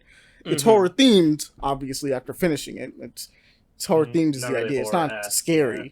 but the idea of that and the approach to a superhero movie and the fact of like we're going to be mixing like superheroes with horror, I'm like, I'm kind of interested in that. That sounds cool, right? Like you hear that and go like, okay, because I feel like that's what Phase 4 was supposed to be, even though it doesn't really feel like it. Was supposed to be looking at superheroes through different lenses. It's just that we're not committing completely. No, it's the idea of like the new versus the old type of deal. I think that thematically, because that was the case of the old guard philosophies were not matching with the new world. That's why the old trend of moving for not just new heroes, but even like younger people fighting for a different new cause. The status quo is no longer working, so we got to change it, and it's balancing that out from either with old heroes or new heroes in this regard. It's true. That is true, because that is what's happening a lot. That's what's happening. That's what happened in Thor: Love and Thunder with Jane Foster. That's what happened in this movie with Stature, obviously. That's technically what happened in Falcon and Winter Soldier. Yeah. I was going to say that one's another one where it's a little weird because it's like technically it's doing the same thing, but not exactly. It's the whole point of the movie, like of that entire show, is getting Sam Wilson to take up the mantle, right? To be like, hey, look, this is not normally what this represents for you. It's going to mean something different when you put it on, but it's going to mean something different, right? You want it to mean something different, and you're going to make it worth something. Is the idea. So it's like, okay, but like I kind of like best way to describe it is like I see that, but I also figured we were looking at superheroes through different lenses because a lot of the projects for Part 4 were supposed to be different mixes of stuff. So like WandaVision was supposed to be like the dark, twisted look into Wanda's mind and stuff like that, right?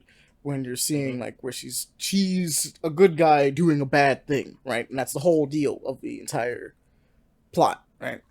And then obviously all the Captain America movies are work best when they're like espionage, world trying to, kind of the spy thing. But ever since Winter Soldier, they've been trying to do that, with the exception of Civil War. Civil War was just Avengers 1.5 or 2.5, I guess. 2.5 because that took place. Yeah, it took place after. So it's like, so Avengers 2.5, which I mean I was cool with, right?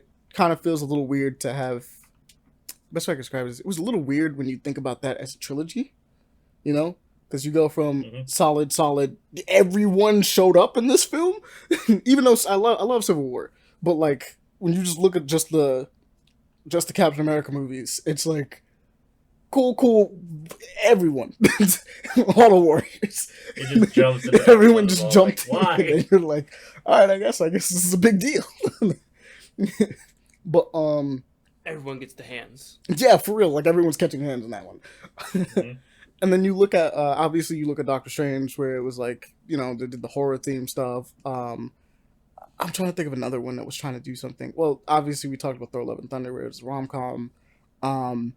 Miss Marvel was Miss Marvel was supposed to be it's supposed to be more of like a coming of age type of deal. Yes, which they have always been kind of doing with the Spider-Man films. Anyway, like all the Homecoming ones are like coming of age stories. Like what's it called is a vacation. Far From Home is a vacation film, right? And then they did a weird thing, honestly, with No Way Home. That was mostly fan service, but it was also that's the deal. It kind of falls apart as a film.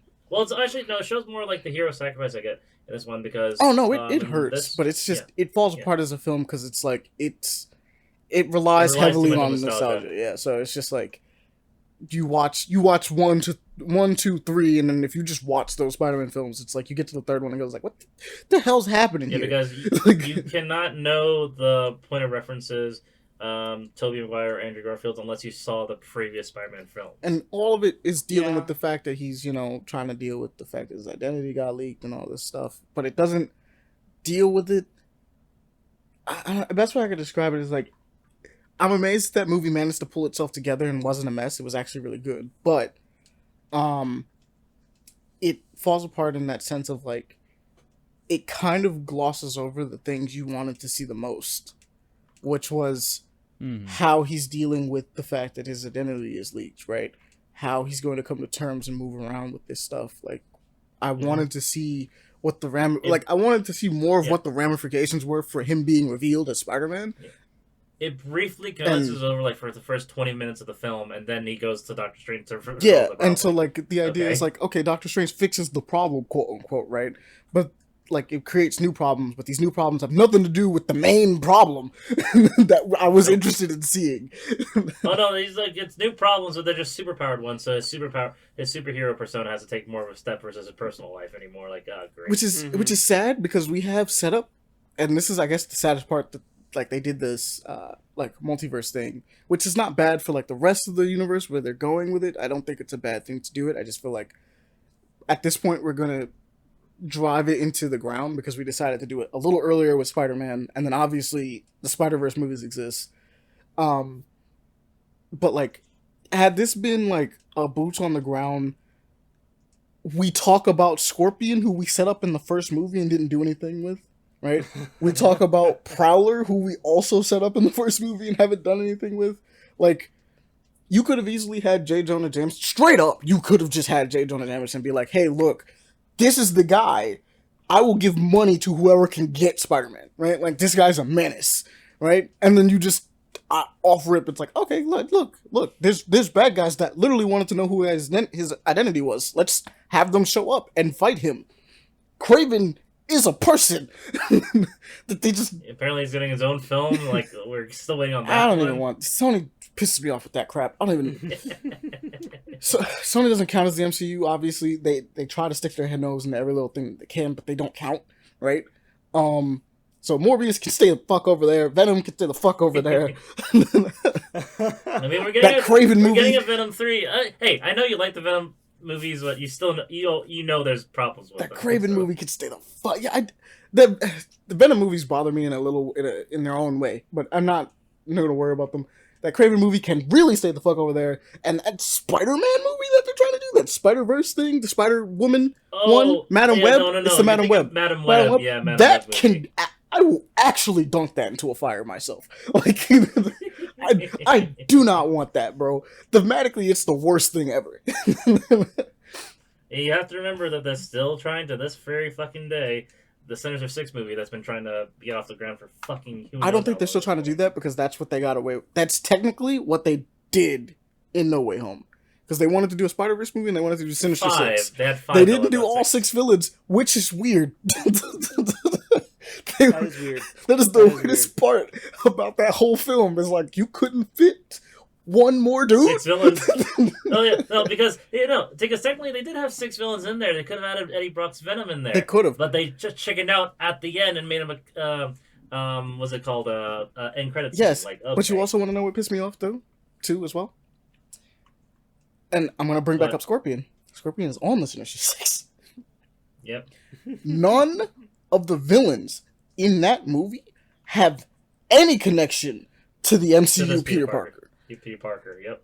They could have had Vulture because he's already a villain in it. That's what I'm saying. Had they done Vulture, because he's also a Sinister Six enemy, Mm-hmm. or Vulture, Scorpion, Shocker, yeah, or Shocker, right? Any of them, or any of those 3. They would have given you at least one villain who directly had ties to Peter Parker, and he would have to be dealing with that afterwards. Like, everything said and done, he's still gonna have to fight that guy later, right? Like, everyone gets to go home except for him. It's just the fact that it's like, you you watch MCU Peter Parker get bodied by like a bunch of niggas that like have nothing to do with him. Like the Green Goblin's bodying him just because he can, right? Doc Ock's bodying him just because why not? Mm-hmm. I don't even know why the Lizard decides to dunk him in that one scene. Sandman and Lizard, I do not understand. Sandman's motivations make no sense, but like the Lizard doesn't make any sense to me the most because he crawls up the side of a building, says, "Told you couldn't fix us, shouldn't have tried," dunks him in the window, and I'm like, why? Why did you do this? You had no context. You just instantly went for violence. Like, just think about that scene in the movie. Like, he was in the truck the whole time. He didn't know what happened. He didn't know what popped off. He just knew it's time to fuck shit up. And then just dipped. It was... it's just... Movie has issues if you think too critically on it, but it was still fun. It's just... oh, man. MCU is not falling apart. It's not falling apart, but it has some things to do. It has some work to do. It has some cleaning up and tightening up is what it needs to do. Honestly. And Sony is it's not like nerves. It's not requiring a full on reset button like the DCEU is needing right now. Yeah, no, yeah. But it needs new ideas and it needs to stop creating formulaic movies and start creating more things. Changing things up because comic book I feel like the huge thing is like, hey, it's a comic book, right? So you have to make it seem like it's like you got to do the big third act where they fight a villain and everything like that and all this other crap, right? But like if you read comics, not everything is destroy the world like everything is ending, right?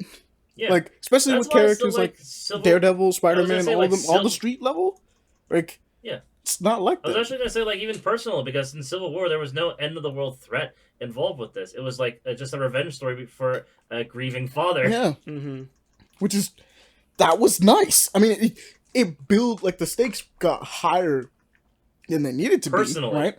Yeah. But there was a lot of personal stakes. But the idea of like he won because he got the Avengers to fight each other, right? He got them to break up. He broke them apart, cool, right? But it's still grounded in comparison. I mean, technically there was the whole idea of like, oh yeah, if he lets these super soldiers go, they'll like take over like whatever. They can take over any country on the planet. I'm like, that's pretty bad. It's pretty bad. But like, who cares? What we're caring about is the fact that Iron Man wants to kick Captain America's ass.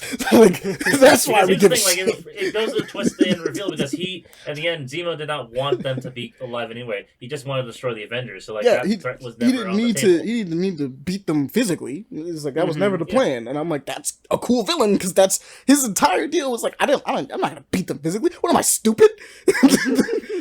I'm a normal guy. That guy has like superpowers. They have a Hulk. Like that guy's swinging. It's Captain America. Like Iron Man's over there. Like what am I gonna do? But I can. I have no chance physically winning these guys. Exactly. Because I can fuck with you guys, and that's fun, and that's what I'm gonna do. And then on top of that, he's like, I don't know where the cat dude came from. That dude's crazy. He's just on top of everything. But it's just like, I just hope that they kind of figure out. I mean, obviously they're trying to do this like, this quantity over quality thing. Oh, no, quality over quantity. My bad, I mixed it up. They're quantity over quality at the moment because that's what they announced that they're going to do quality over quantity. So they're going to be pushing to make things better as opposed to having a bunch of stuff, right? Because like even She-Hulk, which I enjoyed, right? I came away from it enjoying it. I understand why a bunch of people didn't like it. I appreciate it for being a comedy. It is a comedy first, right? It's a comedy first, and then it's about She-Hulk, which it's fine. I wish they had a couple better fight scenes in it because She-Hulk's kind of fun to watch punch stuff. But I guess you can always save her actually doing superhero stuff for like when she's on an Avengers team, which is going to happen, right? So it's like fine. Like her series can be very down to earth and about her doing legal problems. I think me and you, Baylor, talked about this the most, where we enjoyed the fact that it was a comedy, but we just wanted to see her do her legal practice more, actually. A little bit more, because... Just do it. And that's the thing, it's insulting to me for because she's a lawyer first, and she wants to live her life, and that's like, I get that, and everything. But, she doesn't show off as being a good lawyer compared to freaking Matt Murdock, who shows up in the later episode and shows her up. Yeah.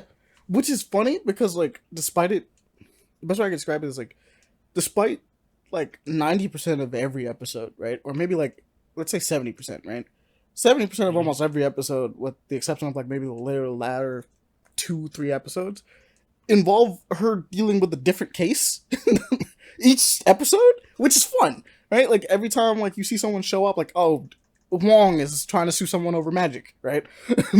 Or the Leaper, right? All those little stupid things. You're like, no, these are funny, right? Like you just wanted to see more of her in the actual court cases, actually, doling stuff out. I want it to be funny, but, here's the thing: you can still do a good court scene and still make it funny. You could have easily done that, but you didn't. I don't know why you didn't. Because they didn't know how to run a courtroom scene. Get someone who can! just find somebody that can do it. Just be like, hey man, you want to help write these courtroom scenes? He's like, you're pretty good at writing courtroom scenes, right? Like, just hire one more writer. Any idea how many courtroom dramas exist in this modern age? Just hire. You have any idea? Just hire one more guy that's specifically meant to write the courtroom scenes. Hire anybody in fucking Law and Order. Seriously. That show's been around for fucking decades. Oh wait, hold up. What's the writer? He's literally on. It's like Dick something. Dick Wolf? Is it Dick Wolf? Dick Wolf. Just hire Dick Wolf. Is he dead? Dick Wolf. He's not dead, right? No, he's not. Okay, yeah, just hire Dick Wolf to just write some. Like, he's like, hey man, you want to write some courtroom scenes? He was like, it's gonna be fun. Like 10 times the light. Keep going. He's like, deadass? He's like, yeah, it's just for some superhero stuff. It's like, it'll be fun. Like, you normally write normal courtroom scenes, so imagine this. It's just like, all right, I think he'd be down, right? He's like, yeah, I'll flex my chops in something different. And then here's the funny thing: they did better courtroom scenes in fucking Daredevil than in She-Hulk. Like, I don't understand that. But to be fair, I will say this: to be fair, Daredevil was meant to be a darker action-based street level. You had to see the courtroom scenes. You had to like these things mattered because they had to hit. They had to nail it, right? Because like the theme for it was meant to be like this far more serious show. She-Hulk obviously isn't a serious show, so like I understand why they didn't take it as the most prioritized thing. But I do think that they should have put more emphasis on it, considering how important it is to her character. They should have. Yeah, she's a lawyer. Yeah, he's like, I will agree with you on that. It's like they definitely should have just got at least one dude to be like, hey man, you're like designated on just writing court scenes. We'll come in and make it a little funny here and there, right? But like we'll keep everything accurate to what you had. He's like, and that'll be fine, right? But that's what I'm hoping for the MCU. Honestly, it's just please just do something fun, right, with your characters. Show them through different lenses. Have another third act, please. Just any other type of third act. Besides, CGI fight. Yeah, no, that just doesn't. Yeah. I mean, granted, like Ant-Man is just all CGI, to be fair. But like, I also didn't expect them to be having practical effects in a place called the Quantum Realm. So yeah, it's just it's whatever. But like anything moving forward, I'm just kind of hoping for like something. Play around with characters more. You don't have to have the same because we have Guardians of the Galaxy Volume 3 coming out soon, which I'm actually looking forward to seeing. That's straight up just a comedy, right? So you're just like, I'm expecting to laugh out of this movie. Done, right? Like you're gonna do some emotional stuff that's gonna hurt me, obviously, because it's gonna be their last movie, right? Drax might die, honestly. Yeah, and then on top of that, the Guardians never really were afraid of doing dark stuff, if that makes any sense. It's just it's always comedy, and then they have to throw something in there because there has to be some type of serious stakes within their space adventures, right? Which makes sense. So like the second movie, obviously you had, his dad is Ego the Living Planet, which is like, I don't know how you stop that, but you had the thing of like, you gave my mom cancer and you murdered all these people, and I was like, yeah. And he starts blasting. I'm like, yeah. You murdered your own children. That is a plot twist. You deserve to die. God yeah, that I'll admit. Seeing that one, I was like, bro, that one. Because none of them worked, and he just straight up killed them. Like, ow. I was like, I could see why you started blasting, bro. That was the right thing to do. Say less. It was on that same level. Actually, almost on that same level as Invincible. Because Invincible kind of hit a little bit harder. Very much harder. It's also harder because you actually see the gore, so you see people pretty much suffered right before inevitable gory death. Oh yeah, but I meant like the scene of like having the father talk and then being like, oh yeah, she's more of a pet, right? Like that part, you're like, oh, there's no way you're convincing him now. Like you have to fight. There's no way that one was gonna work. I don't know how you thought. That is still the thing I find the most hilarious in Invincible is the fact that he's like trying to talk to Mark, being like, "Come on, man, you gotta like see reason, right?" And it's like, how are you making him see reason with this? None of your arguments make sense from his perspective. You're screwing up every word. Like everything argument. he ever knew is a lie. You're telling him essentially. Get a lawyer. He was like, "What about us?" He was like, "I mean, I love your mom, but like, she's like a pet." I'm like, "How do you get away with that? How did you think you would be fine letting that slip out of your mouth? How do you think that's going to convince your own how son? did you think that was going to work?" I was like, "I'm just confused. Please explain to me how you thought that was going to work, sir." But I just realized I haven't even finished my week. We just started talking about fucking. Alright, so I've been playing No More Heroes 3. That game is ridiculous. I love it. People should play No More Heroes if you haven't. It's enjoyable. If you basically, it's still a 51 game, but it's a Tarantino film on crack as a video game. That's the best way I could describe it. 3 is actually nonsensical, but like there is plot, but is genuinely like off the wall. I'm doing henshins and turning into like a really cool power suit. This is allowing you to fly around and doing a bunch of crazy stuff. I'm slicing people apart with beam. I'm slicing aliens apart. The other games I got to slice people apart. I'm slicing aliens apart with beam katanas, which causes, like I said, a Tarantino amount of blood to just spurt about. Doesn't make sense. Why? If it's a beam katana, because technically it should just burn, but it's fine. Lightsaber. It's cool. Just lightsaber. Because it's basically a lightsaber. I will say this though. Genuine warning: if you have epilepsy, you will die if you play No More Heroes 3. I'm not kidding. Yep. No, that was a genuine warning I heard when I first heard No More Heroes 3. Like, there's an epilepsy warning right off the cuff on the box. Yeah, no. Okay. If you have epilepsy, I swear, do not play this game will kill you. You like don't try to be. I could be strong enough. I could do it. I'm fine. No, it will do it. It'll end you. It will end you. It is determined. Actually, the amount of bright flashing lights in that is a little insane. It hurt even my eyes. I don't even have epilepsy. It was. I mean, like it's not hurting my eyes, but like I definitely have seen it. And goes like that's a lot of colors just randomly dipping out between the two, and a lot of lights going on. And I'm like, it's not hurting me, but I'm like, there's definitely times where I just look at it and go like, this will kill somebody. This could do it. Like just moments where you attack something, and you're like, that would do it. Someone would be dead right now, or at least seizuring, right? Like they're not dead, but they're not okay. But yeah, that game is just fun. It's just ridiculous fun, and it's such a niche taste. It's because it's hard to recommend because like, as much as I want to just be like anybody play it, right? You'd probably go, especially not. You definitely can't just go into. Actually, I was gonna say you can't go into 3 with no context, but you could. But you'd be just as confused, if not more confused, honestly.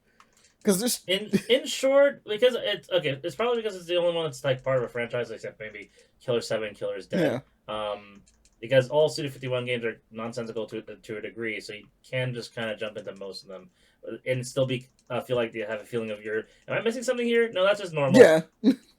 But I guess like the best part I could probably like describe it is like if you went into 3, there's just characters that just show up that like obviously have histories, but like you'd be confused by them. If that makes any sense. So like, for instance, Shinobu shows up in this game. There's not a single word that explains why Shinobu's important to Travis. You're just expected to know because it's Shinobu. And I can just like, there's a scene in the beginning of this game where everybody's just showing up. Like all the War Warriors kind of are just showing up and just helping you out. And like, I know who they are, but I thought about it and I'm like, anyone that doesn't know this just randomly saw a random chick in a tutu with a bat show up. And a black ninja chick for no reason. It's just how the world works, you know. Don't question it. Just casually, and like Travis just knows them, but like it just doesn't say anything. It's like I guess they're like you would just go like I guess they all live at this motel. That's the deal, I guess. I don't know. And then Travis is going down a light pole into a bunch of laboratories and stuff, and I'm like I don't know what's happening here. I'm not even pretending like the power suit even made any sense. He just henchened and got it, and I was like, that's the first time I've seen that. But he's also been in a mech in the previous game, so whatever. Who cares? Like, how does he afford it? He lives in a motel. Nobody knows. It's fine. But don't worry about it. Don't question. Don't question it. He's like, you had a cat in all. That's actually, I think that's the thing that probably bugs me the most. Like, it's the weirdest part about it. You had a cat in the previous game. Her name was Jean, as far as I was concerned, until I found out it's being voiced by a black guy in this game. Yeah, and she talks now. Oh yeah. Just pull a full on Yurichi out of nowhere. Like, what the You're fuck? a cat for like 2 games, and then suddenly it's like it's talking. It's like, oh, okay, I guess. That has to be a Bleach reference at this. Yeah, that has to be a Bleach reference at this point because like it's not voiced by like a buff black guy. Like, I thought it was a female originally. That has to be a Bleach reference. It was throwing me off. I was like, okay, I guess. And then on top of that, you have like it's a fat cat that you slim down in every game, except for this one, I guess. But he's chilling. It's just funny. It's just funny. There's also a character. Me and Pele, I think we talked about this last time. I could have sworn Bishop died in the last game. Mm-hmm. He's just back. Doesn't matter. He's just back. No explanation. He's just here. I was like, wait, okay. Well, that was your whole motivation for like the last game, but whatever. It's just No More Heroes is a wild ride, and people should just play it. People should just play it, because as much as I would like to be like, hey, yeah, there's no context for anything, you might be lost. You were gonna be lost anyway. This shit is wild. Like, the first game has the most coherent story, and after that, it goes off the rails. So this third game is absolutely bonkers. It doesn't matter what you do, the plot it's just everywhere. I mean, like, the plot is basically, hey, man, like, aliens showed up, which is weird because you spent the first 2 games dealing with normal assassins, but, gotta step up the stakes. Yeah, now there's aliens. I gotta up the stakes somehow. Aliens. So now we're fighting aliens.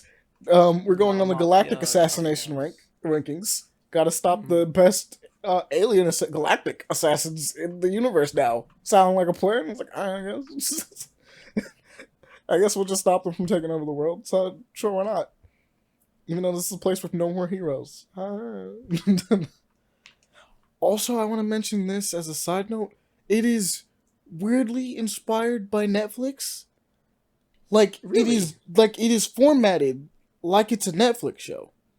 Like, down to the fact that they have a theme song for every time that, like a theme song intro that plays every time you get to a new chapter. And when you finish a chapter, it has the little Netflix loading thing where it does the countdown. And then it hits the thing, and then it goes into the next chapter, and it has a giant G because it's a game, I guess, instead of Netflix. But it's a green G instead of a red N, just to let you know that you're going into it. And I'm like, why did they? I mean, it's fun, but like, why? Like, it doesn't make any sense. But then again, it wasn't gonna make any sense anyway. Great game, go play it, please. It's ridiculous. I guess the other thing I was playing was Soulstorm Survivors. So this is another Survivor game. Pele, you played through Vampire Survivors. All of it, yes. This one is a clone, but it's a bit more active than Vampire Survivors. Did you say a little bit? Did you just? I would definitely say more because you have the buff elements involved with it, and beyond just moving the left stick, do you actually press any buttons during combat? No. It's just it's slightly more active because I have to move. It's in terms of input, it's still just as inputless as regular Vampire Survivor, but there's a lot more numbers and combinations you can I have to move the right stick. I have to aim a little bit. You have to aim a little bit.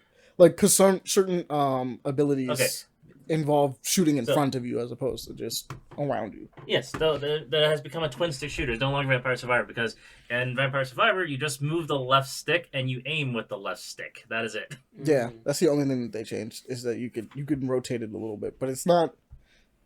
It's still passive because it's like you have to aim a little bit, but you still are fine, right? Like you're not pressing a button, right, in order to shoot it. Like even moving the left stick to aim or the right stick to aim doesn't actually make me shoot anything any faster anymore. It's just being like, hey, yeah, so you had a thing that shoots in front of you. you want to just point it at a thing? And he's like, all right. So I point it that way. That's it. That's all it does. But my bad, by the way. When you said a little bit, I thought you meant like you played Vampire Survivors a little bit.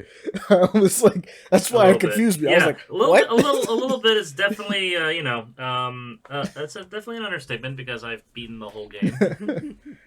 Beaten in 100% at all of Vampire Survivors. So when I was scrolling past, I thought you said like a little bit to that. I was like, you played Vampire Survivors. You know, I thought you was like, yeah, a little bit. And I was like, well, a little bit. But Soul Survivors is basically the same thing, just a little bit more active. You know, just slightly more active. Just slightly. Still just as fun as Vampires. Basically, just I like the Survivor genre. That's just kind of made because hey, new video game genre. It's dope. It's just fun. It's just, I don't get it. It's such a good time waster. It's like brainless fun. I think that's just what makes it popular. Is the fact that it's just like, all right, I could just do that. It's so brainless. Like during a lot of few sections and hours spent in Vampire Survivor, I was not even conscious. Like sometimes I'll just play Soulstone Survivor while just reading. Oh no! I literally fell asleep during some matches and I still and you beat levels. And I was like, wow, yeah, Vampire Survivors is like that. You're like, damn, I was that OP. It's yeah, crazy. Oh damn, I was done. Crazy. That's a fun one. Go check it out. It's enjoyable. It's not as brainless as Vampire Survivors, which give or take, but it's still mindless fun for the most part. Highly recommended.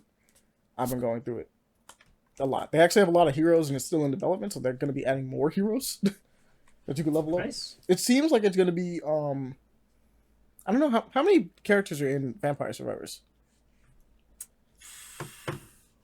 Give me a second. So I was about to say, I think it's like 10, right? No. It's more than 10? Way more. More than 10. Okay, cool. So yeah, there's secret characters. I have to remember that true. Too. So let's see here. Characters, there are...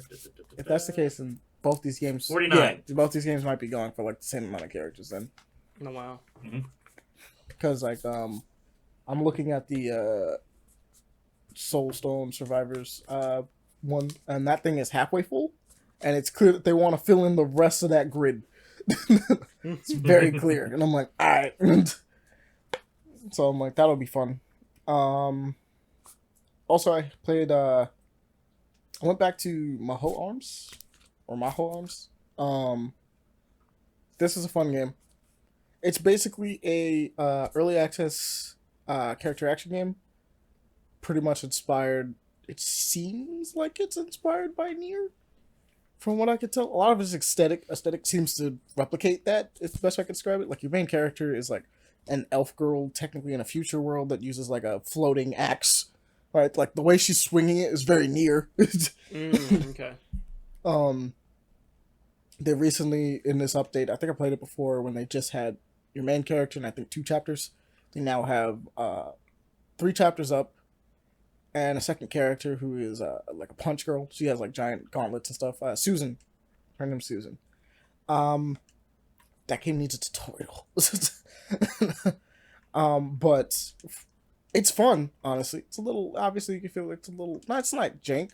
It feels tight, but it's like a little, I don't know how to describe it, like a little loose with how it's feeling, I guess, or a little floaty. It could be a little bit tight. They'll get to it. Obviously, it's in early access, but it could use a little bit more tightening up. Like just tweak it a little bit more so that it just feels just a tad bit tighter. Fighting in it, like actually fighting in it, feels good. It's the movement. It's it's like some of the animations when you're like running around and stuff like that could probably use like another pass. You know, a little quality check to go back through and just kind of make it feel a little better. Yeah, just some polish. It really just needs polish more than anything else. Its foundation is amazing. Punch Girl is fun. Obviously, like I said, needs a tutorial because learning the difference between 2 characters off of just feeling is a little strange. I'm just gonna guess what these characters do and just press random buttons until I figure out what they do. But it's definitely worth a shot. Go try it out. Like I said, it's still in early access. You can give it a shot. It's fun. I wanted to check back up on it mainly because I did see the trailer that they added a completely different character, and I'm like, well, that's kind of important. I'm like, just a whole new person to play as. Like, that's crazy. Which one is this? Mahoy Arms. Mahoy Arms, okay. Or Maho Arms, I believe it would be. It's Mahou, so I think it's Maho. Because it's like Toho. Maho. We also have been playing Stolen Realms. That's been fun. Me, Pele, and Aaron have been messing around with that one for a good minute. We're probably gonna, and Javi. We actually got to get all 4 of us in there at some point. We need to get the full 6. I want to get the full 6. Well, Paul, you have it too, right? Yeah, you bought it for me. Yeah, so we can get Paul in there. I'm you know, broke. you should join us. Okay, fine. You should still join us anyway. But Stolen Realms is fun. It was fun to make your characters go kind of nutso with it. We're actually just having fun just messing around with the game. It's actually really fun in parties. So playing by myself was really fun, but like Pele can attest to this. There's something fun about like when you do roles individually or like as a group and you're just seeing what's happening. And I like how all the turns take. So it's turn based, but like the way it works is it's your turn and the enemy's turn. So like everyone's turn kind of moves simultaneously in this one. It feels nice actually. I think that's probably the best thing that they did with this, because I'm not gonna lie, Divinity is a little annoying when it comes to being like, oh, it's your turn, and then it's his turn, and then it's that thing's turn, and then it's your turn, and then it's his turn, and then it's that guy's turn. And it's like it's based off the initiative system. Yeah, which is fine. It's just like D&D, which I mean, it's fine. It's just like D&D, but there is something fun about just being like, everybody go at once. Your enemies will go next, but all of you guys just do what you want. And then when you're done, right? Like, it's like, have fun. Go ahead. Besides, yeah, pretty much. Besides that, I guess I got 3 more things, I guess. Dead Link. Played Dead Link. That's fun. That is a cyberpunk shooter with Doom Eternal mechanics. And it is a roguelike as well. It's got a really nice aesthetic to it. It's like this kind of digital, I don't want to say shell shaded, but like flat, like it's like a matted kind of feeling to it. Feels really good. Main 2 weapons so far that I've gotten is a shotgun and a rocket launcher. I kind of want. It's also in early access. Waiting for. I'm pretty sure like everything from like Maho Arms down is in early access, with the exception of the very last game I'm about to mention. But Dead Link is actually no. Soulstone Survivors is also one. So from Soulstone Survivors down has been nothing but early access games.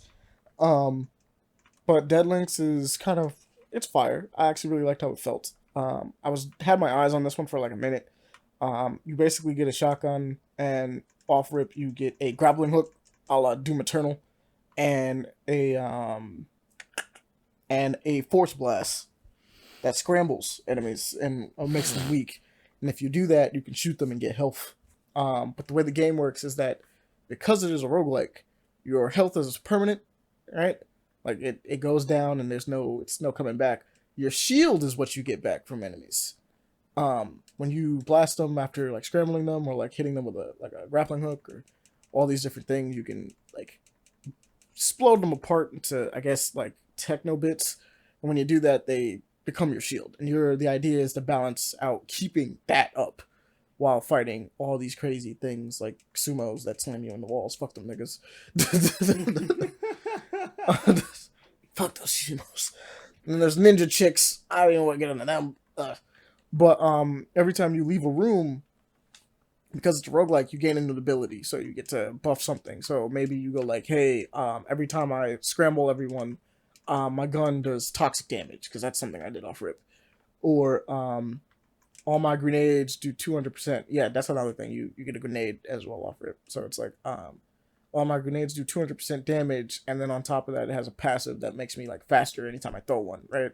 Or if I grappling hook and punch these little things that are floating around, I'll get extra damage on the next shot I do from my rocket launcher, things like that, right?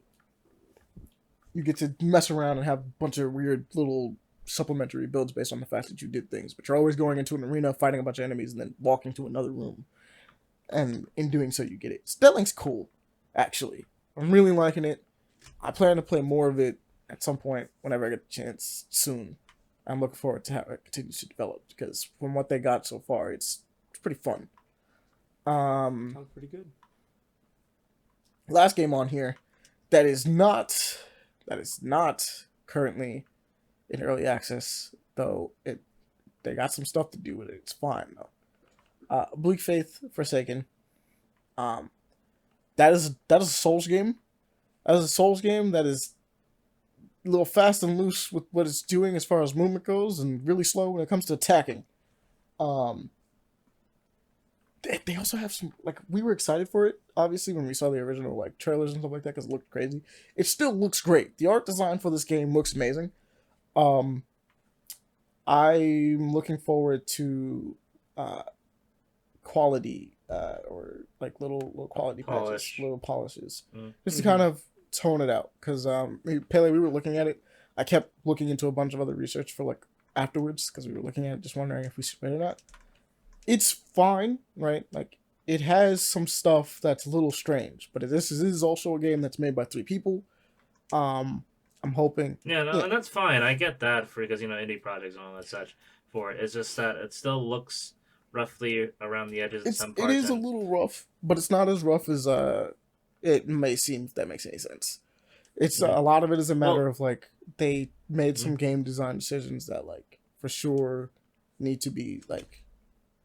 Worked out on. Not even worked out, you gotta practice that. But for instance, there's a combo system in this. You're supposed to chain combos with correct timing.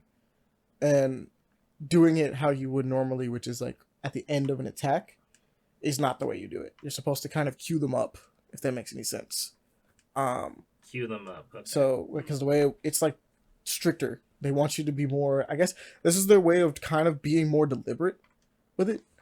With your strikes and stuff like that. I think it's alright. It's a little strange, but it's something that's just like, it's a gameplay mechanic you would just have to get used to. You know what I mean? Once you get used to it, you'll be fine. Paul can attest to this. I did keep running into this weird thing where my movement speed would just increase despite me walking. Suddenly you're walking at like Mach 10 speed. And I'm like, where am I going? But that has. I wanted to ask, like, still, since one of the features that we did see when we were talking about it the other day is that instead of like getting hit, stunned, and attacked when you're getting hit by an enemy, you get thrown into a ragdoll effect. Yeah, that seems to only be with massive type enemies, which I haven't really fought. So anything that is like a normal size or like a medium, I'm gonna say medium size being like human, like technically like Dark Souls human boss, right? You know what I mean? Like where they're definitely bigger than you, but they're you know they're not a giant thing, right? Or a beast. It seems that the ragdoll only happens when it's a giant thing. Boss. Yeah, like it has to be like a giant style boss that attacks you, and it's like, all right, fine, that makes sense. It would send you flying, quote unquote. So whatever. I always wanted like a Skyrim simulator in my Souls like. But I do agree that one is one of those things that me and Pele are not really looking forward to messing around with at all. No, because it's like ragdoll effects. Well, because Amani also dislikes it in GTA games, the ragdoll effects in games like that just become, especially if it's like combat focused like that, like it just becomes a nuisance. Especially if you get comboed again and again and again, you just become a sitting duck. Imagine a Monster Hunter game that just has straight up ragdoll effects. Don't put anybody's idea in the. Don't put anybody's idea into that, please. That game falls apart. The game falls apart off rip. You get smacked around, and then it's just like you're just flopping all over the place, and they just run at you, just hit you. You're like, amazing, sick. This is exactly what I wanted. This is exactly what I wanted. I already got this issue enough times with Cool Stray Door. Now every monster with Cool Stray Door, fuck you. World did do that. World actually got on my nerves with the idea of like getting knocked over and then getting just smacked. Right? Like something would just hit you, or like they'd shake the ground or whatever, and you just wouldn't get up in time. You're like, please move, do anything, and then like it would hit you and kill you. And you're like, oh, Makes you want to punch a wall. But Bleak Fate is fun. It's got some weird. I noticed it has mounting. It seems like it has like Shadow Colossus style or like it has a Dragon's Dogma. I was gonna say Dragon's Dogma. More like Dragon's Dogma style, like climbing and then attacking things like on their backs and stuff, which is interesting because games just really don't have that. I look forward to using it. It's just weird. That makes any sense. I mean, to be fair, that's more games I have, and I'm actually kind of down for same. that. It's just strange that seeing it. Stab them makes sense. They're bigger than Especially you. if they're big. Jump on them. Yeah. But Bleak Fate it's not expensive right now, so it's like what 26? Yeah, it's 27 $. Yeah. So if you want to go try it out, try it out. US. Just be wary that the fact that it is a little rough. Really? Obviously, it's gonna get worked on. It's not an early access game; it's a full release. Yeah. But just expect to have some updates down the road as well. Yeah, basically that's just the deal. Last thing I did is I finished up Edge Dancer. That is a novella. This was a very short story. Okay, so basically the deal is I read a book out of order, technically speaking. You read a book out of order. Edge Dancers from the Stormlight Archives series, right? I originally stated I read book 1, 2, and 3. Technically speaking, Edge Dancer is 3. Oathbringer is 4. And but the weird part about Oathbringer is where Oathbringer begins and where I forgot what the second one was called. It feels like it picks right back up from where you left off. Like you read it and go like, huh, this must be the third book, right? Because Edge Dancer does not matter. Best way I can describe this is Edge Dancer is a novella that explains one of the characters known as Lift, who is a very different type of Radiance from a different country that makes an appearance, several appearances throughout Oathbreaker. But it is meant to just tell you what she was doing before you see her. Because when you read Oathbreaker, she just shows up. And by the time you see her, she's got her shard blade, quote unquote. She's already said the words. She has her powers. She has 2 sets of her powers already, like the first and second stages of her abilities. And you're just kind of like, all right, cool. Little Tom girl weirdo. She's just doing her thing. And so Edge Dancer kind of fills in the gaps, which is essentially, it's like, hey, what was she doing? Like, how did she get here? And it cleans up some things. But technically, you're supposed to read this one before you read Oathbringer. So, I mean, it makes sense. Edge Dancer just genuinely is just a story about Lift. That's it. Like, it's just about her and her struggles and how she became what she is. It doesn't touch on any other characters except for, like, everyone that's in her story, in her country, pretty much.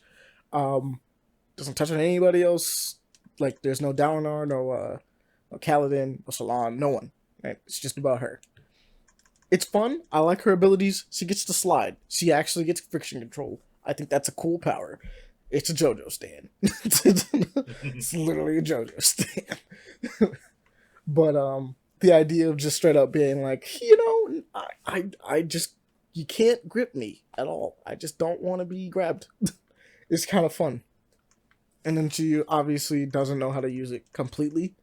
There's a good scene in there with her just attempting to just slide around to move somewhere, and it's just like, it's fun, right? It's the idea of her using these abilities that obviously is going to take some time for practice, because like if you just said, fuck it, no friction, it'd probably take you a minute to get used to that. You know what I mean? Like even if you did it to certain parts of your body. So obviously the number one thing that comes off the top of your head is like, you could skate, right? You got to figure out how to do that first, because, skating doesn't exist. So that's fun. But that pretty much does it for me. That's everything I've covered. I had a decent bit, I guess. So, go me. Now we can get to the news. Everybody ready for the news? You guys ready for the news? All right, so we're picking and choosing things because this is a long list, obviously. Yep. So I think we can start with what is the biggest thing out of all of these off rip. And I think we could all agree. And nobody Teenage saw. Mutant Ninja Turtles movie. Yeah, fair enough. I'll go with that one. No, I'm kidding. Go with what. From Pennsylvania. No, also not that either. It's Mario Brothers movie. Wow. Okay, it's the Budokai game. No one saw another Budokai game that from a 15-year-old franchise coming back. Yeah, that one. It's 16. That is Six- the game no, it's that 15. I I think it's 15. Died. No, it's 16. The last Budokai game came out in 2000, like, all right. 16 then. I thought Even the further series back. of games died. 2007. We haven't had one in so long. It was so fun. 2008, I want to say. It was 16 years ago. 2007, yeah. 2008, Looks like Amani was right. Hold on, let me just see. Budokai Tenkaichi 3 came out in 2000. Let's see here. Gotta type in Budokai. Yeah, you do. You can't just type in Dragon Ball. Yeah. 2007 in Japan. Yeah, 2007 pretty much worldwide. So Yeah. 16, you were right. Yep. Pele is the king. He's undefeated. There you go. Pound for pound, heavyweight champion when it comes to information. It'd be like that. But yeah, that got released. Yeah, 16 years ago. That's crazy. Now we're getting a 4. Back on the PS2. PS. 10 years old. No, 11. Damn. That's crazy. Yeah. So yeah, I'm 27. Bro. Holy crap. that's wild. Gosh. Wow, that just hit. It's like, whoa. Mhm. Yeah. I will say this, And though. let's. Everybody that's like, oh, time goes so fast. Shut up. It took a long time to get here, you know? It seems fast when you think on it. Why but did it's it release really a not. year later in Europe? Anyway, I'm just saying. The, PAL regions take forever sometimes. Or never release at all. Yeah, they have to translate it to Cockney. Everyone just has an accent.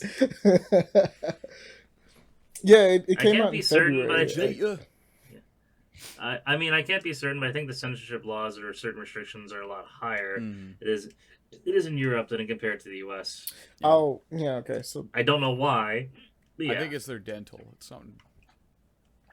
I'm on yeah. it today. I'm gonna stop. no, you're good. You're good. Budokai Tenkaichi 4 looks crazy. We got like literally one. We only got screenshot. about a teaser to show what it's shown off, but beyond that, excited for a game we haven't really thought about for over 16 years. Basically, we saw it and the internet exploded. Literally the what is it? What's that? What's that one? You Because showed me? our money was riding on a Xenoverse 3 for a good while. One to Xenoverse 3. I would have took a absolutely. Xenoverse. I would have took one. I genuinely would have took a Xenoverse 3, but I mean, I just can't say I was expecting it. Prepared for broken controllers. Everyone, Yes. everywhere, Yes. all at Control- once. Either try and repair them, become technicians, or save up lots of money so you can get more. Yeah, man. Because every controller now is almost the same price as the game. It's more in some instances. Actually, yeah, same price because the price of games are going up. That needs to stop, by the way.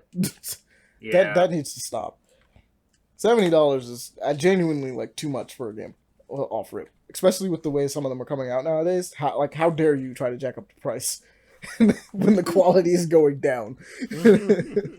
That's ridiculous. Looking at you, Sony. Looking at you. See, I gotta look at Tecmo Koei too, because Wild Hearts did the same thing. And like, even though it's probably a decent game, the fact that it came out and it was broken. Mm-hmm. Looking at you, Wild Hearts. Yep, Saints Row, Wild Hearts, Callisto Protocol, a little bit of Hogwarts Legacy because it did come out on PC a little janky. Yeah, it's a but little janky. That's not too bad. That's not too bad. Like little jankies, whatever, right? But like it's Oh, it's the last Call of Duty. I forgot about that. That came out broken. Yeah, it's for a lot the of us. ones that are busted off rip that are Mhm. costing $70 that need to be stopped. Like, how dare you raise the price and didn't fix it? Like, it's so stupid. What are the extra $10 doing, huh? Where's it going? It's not going in the game. Yeah, it's going to the executive's pockets. Is what Fuck it is. you. Not you, but like them. um, it's just one of those things that's a little annoying. But nah, we do got to go back up to that Teenage Mutant Ninja Turtles thing because let's be real. Paul was correct. That was also one of the biggest ones too. Which one? So That yes, Teenage Mutant Ninja the Turtles. Teenage Mutant Oh, Ninja- yeah. Unique. the Teenage Mutant Ninja Turtles is getting its own new animated movie this time. Mhm. around. Getting the Spider-Verse It's like treatment. yeah, I was gonna say it's like the Spider-Verse style, but it's their own version, kind of like how the Intergalactic was its own version, and I like that style. I Puss like in that a lot Boots, of, yeah.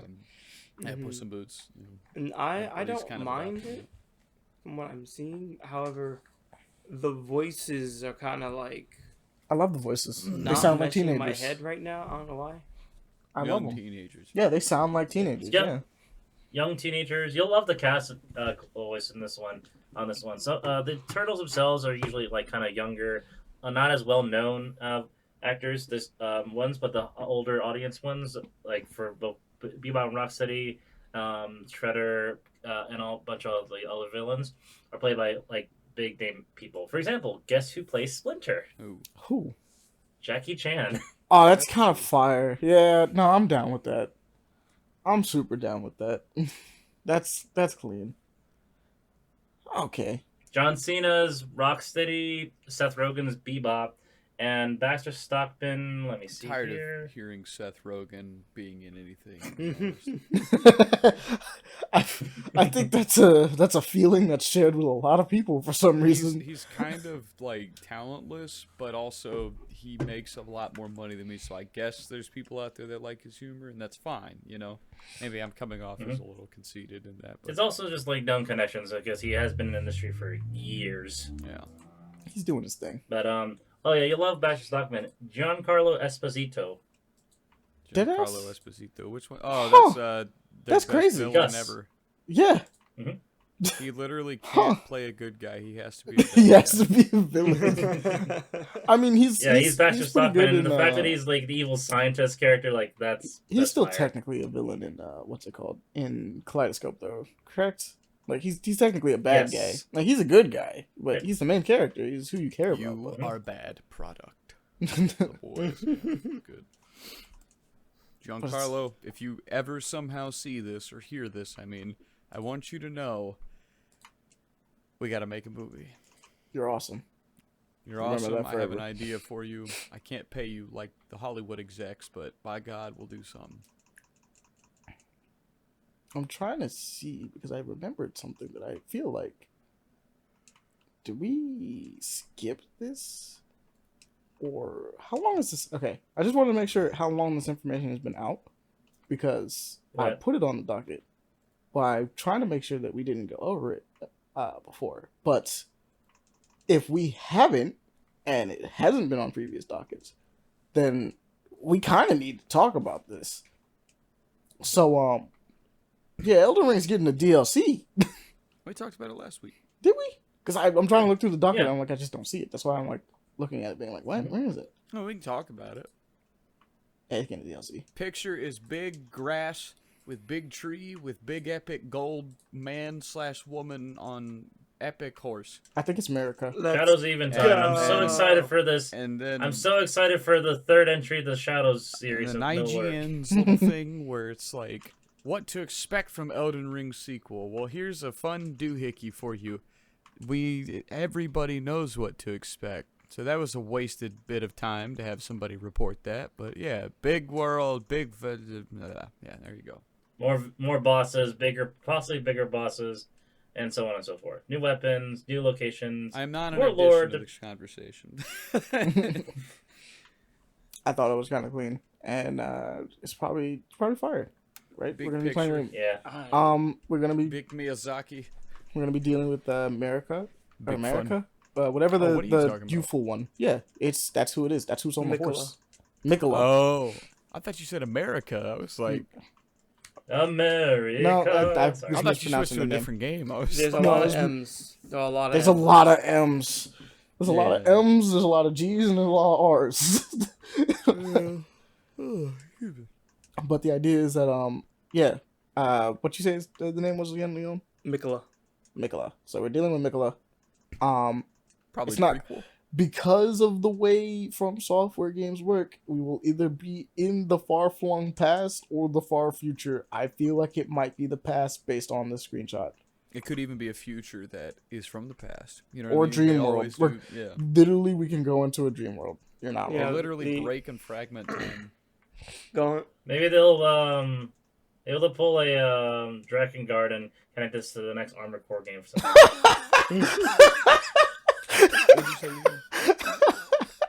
I said that a lot of people are speculating that possibly be a dream thing.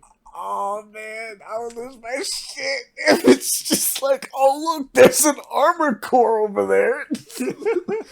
That's just a boss fight, I guess. It's just a prototype armor core. It's like a golem armor core. The gods that rained from the heavens and destroyed everything. It was just mechs.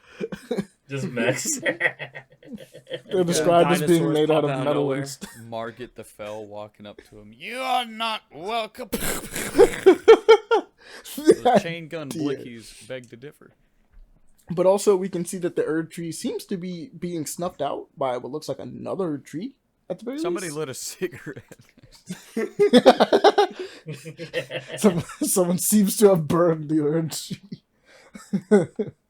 But that one looks kind of cool, and can't wait to see more. We need a trailer. This is actually kind of crazy. It's kind of crazy because I'm gonna be real. This is the first time they've ever dropped a picture. If that makes any sense. Any other time they've announced a DLC, it's been a trailer. You know what I mean? So It it's means like, that this shit's gonna be big, essentially. yeah, It- that's what I'm guessing. That's why they could even show a trailer because there's nothing there to show yet.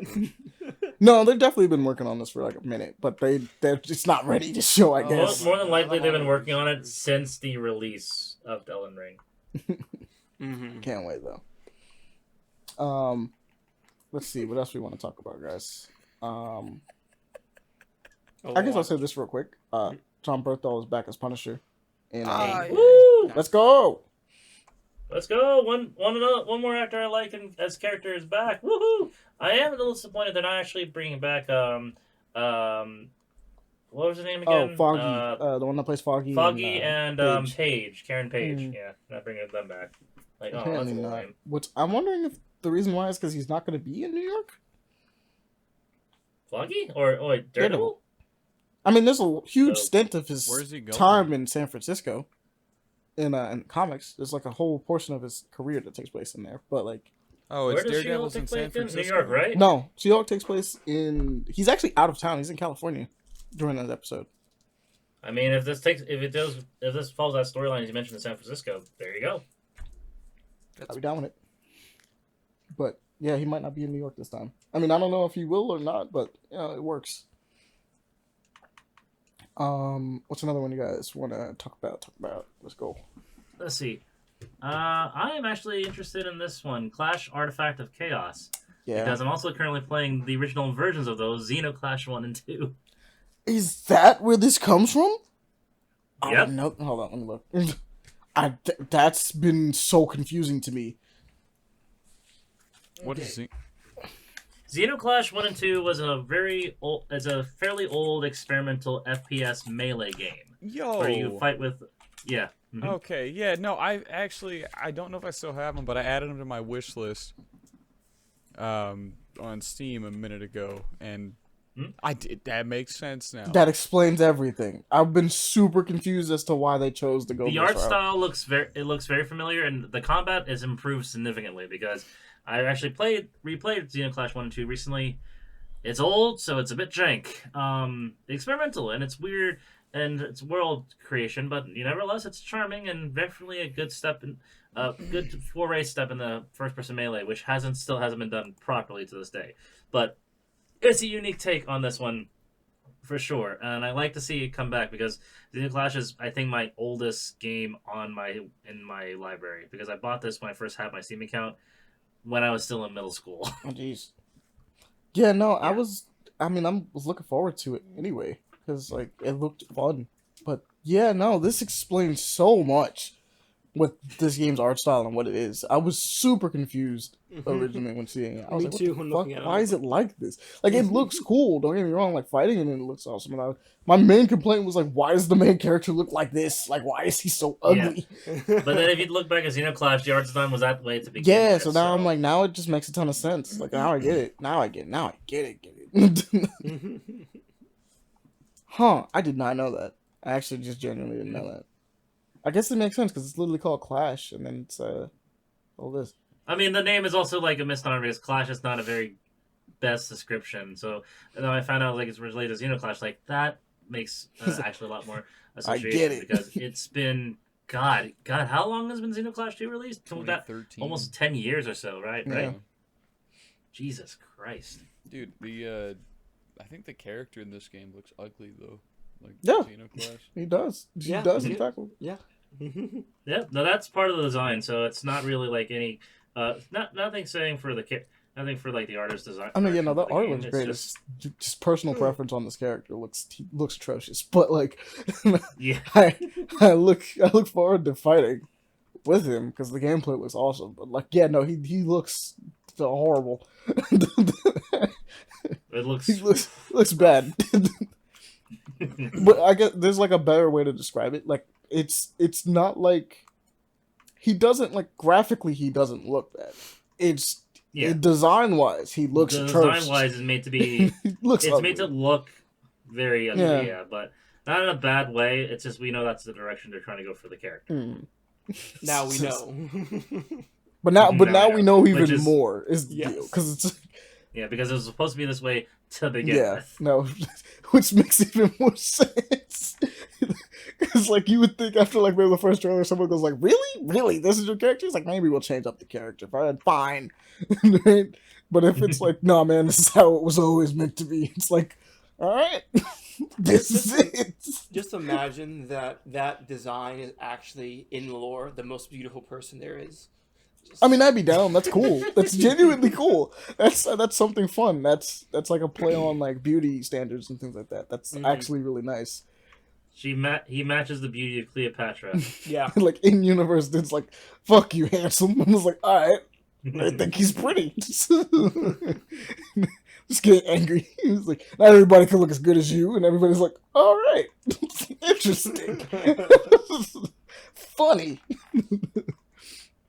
But nah, yeah, now that I know this, Billy, we definitely gotta check this out for sure. Oh, yeah, for sure, yeah. I love the series as a kid, so like I definitely want to check it out. Some more for it. That's why, like, oh, okay. So like, I did more research. Like, why does this look familiar? Oh, okay. I'll tell these guys later. What's another one? For me personally, go Overwatch One Punch Man.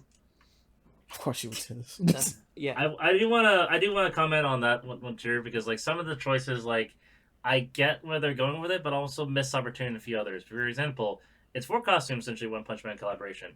Doomfist has Saitama's clothing. Moomin Rider for Soldier 76.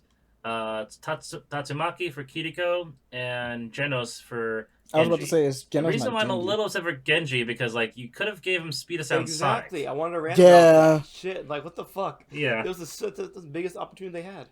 I feel like there was someone else that could have did for who has a hand cannon? Does no one have a hand cannon? Orisa, technically. That's not gonna work for Genos.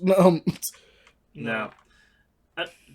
Yeah, it's like he's the only ninja. Like you could have made him more appropriate for that, not Genos, because that's I guess like there's several cyborgs. but Really, that there's would no be the one that just fits. has like something built into their Or- hand, like to just shoot. Right? That's No. crazy. I mean, Well, like, I mean, Doomfist, Doomfist, but it's yeah, already but like he taken. has the giant gauntlet, right? But like, I mean, like someone just has like as many people have prosthetics in this damn game. No one has just a normal like Iron Man style shot thing. Like, like no one. No one. It doesn't make any sense with Genji as well, because he doesn't have that. He just has the fucking shurikens. That's it. Well, that's what I'm saying. Well, his shurikens come out of his hand though. Yeah, it does. It's Still. Shurikens come out of his so hand. it's like it kind of works, but like No one in One Punch Man uses a bow, so it can't be Hanzo. Yeah. No one uses ice in One Punch Man either, so it can't. So no one can can't really be anybody May. that. Yeah. nah, because, never like, mind. I would have it's- just made her Blizzard. Yeah. lizard in name, but Nah, that's give the it only a thing. suit. She's just as thick. Think thicker, but yeah. Let's see. They can't do Garu. Actually, no, they can't do Garu. Mm-mm. I'm just like, in terms of association with Overwatch characters, it's not really much in terms like it would affect. Wait a minute. No, you could probably do Bang as Zenyatta. That would have been fun. Yeah. I think it would have been cool to see. Or just dress him up as Bang. No, I wasn't gonna say. It was like it would have been cool to see either Doomfist either go as Saitama or what's his name, Super Dark Black Shine. Or Reinhardt that way. Yeah, fair enough. Yeah. Fair enough. A little insulting there, but yeah. Nah, yeah, make it Reinhardt. I no think one- Reinhardt makes more sense. Reinhardt would make more sense. No one uses a baseball bat in Overwatch. God damn it. I mean, I guess you could have made Genji metal bat. Just make it a bat. Like a sort of Use a bat. bat, Yeah. I was gonna say Atomic Samurai for Genji. That also works too. Yeah, that also works as well. Damn, nah, but I definitely would have wanted to see metal bat. Now that you mentioned metal bat, I'm like, damn. There really is no metal bat. No, that would have been cool. There's no one else that uses a melee thing, really, though, besides, like, Doomfist. Besides Reinhardt. Reinhardt, true, Doomfist, yeah. Reinhardt, yeah. Doomfist and Reinhardt are Couldn't the only be two that Bridget. actually uses melee stuff. Bridget got a mace. No, Bridget, no one uses a shield in One Punch Man. It's true. Oh, wait, why didn't we just make Reinhardt fucking... What is his name? Metal Knight. It's really on the nose, Knight, but, yeah. like, yeah. Yeah, that, for sure, yeah. No, that would have worked. That would have worked perfectly. Alright. What's another one? Let's see.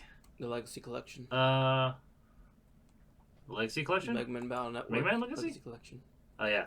I'm so happy. A child. We're all I love it. big happy. And I'm even more happy. Love of Mega Man games because Capcom has very rarely ever show that If love. this has to online their battles, fan I'm base fighting with this. somebody. It does. You're fighting me. I'm gonna fucking kick your Say ass. less. I'm gonna kick your ass, bro. All right. You might have said it first, but I will beat you. Think I won't use dark chips. I will end you. I don't even care about the fucking I dark will chips. I'm end just happy that I'm able to do base cross in this. That you're able to use the special chips and everything. You can have different Alright, yeah, you varieties. can just bring them. I guess we should probably mention this because it seems kind of important. So, after the reveal of Suicide Squad, Kill the Justice League, Yep.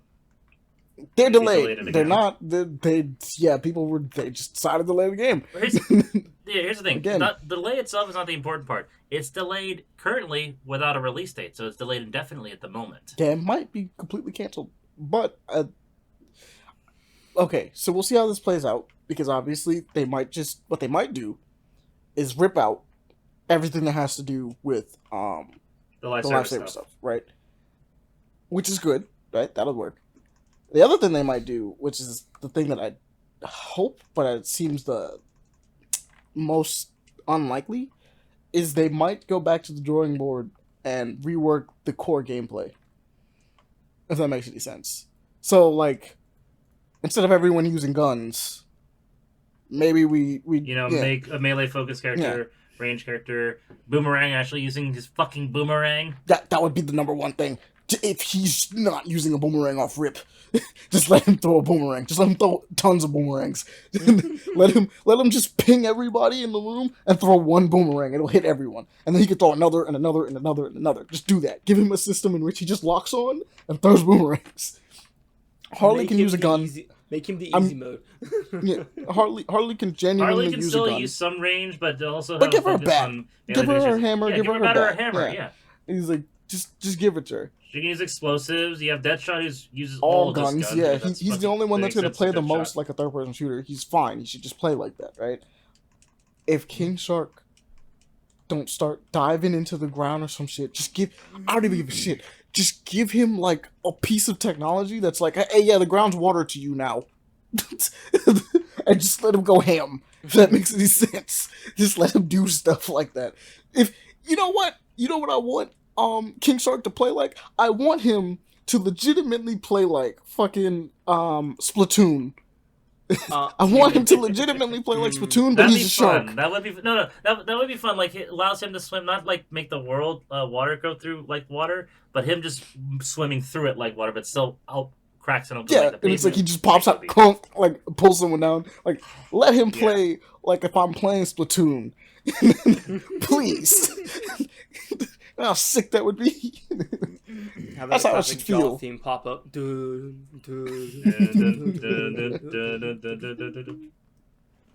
Munch. That's how King Shark should play in that game, as far as I'm concerned. But yeah, that's it might actually be completely canceled. Genuinely, this is a possibility. We're not going to pretend like the reason why I say that's not that because there's already so much investment into the game at this point as it is, and it's like what almost done completely before they release the. So chances are the number one thing that's going to happen is they're going to rip out all the live service components, right? Because they delayed it. The best possibility is that they rework the core gameplay and they rip out that, right? Like they make characters feel different and so that they're not just shooting guns, because that was the biggest problem. Certain characters can just get away with it, obviously. We talked about Harley Quinn being like probably the most balanced, right? She should probably be the most balanced, where she's like she's swinging a bat and she's shooting things, right? Deadshot should always be completely range. King Shark should just be melee. Yeah, I was going to mention the money. So based off the idea, like, since the most likely scenario, they're going to rip off all the live service mechanics, they're just going to pull on the Gotham Knights.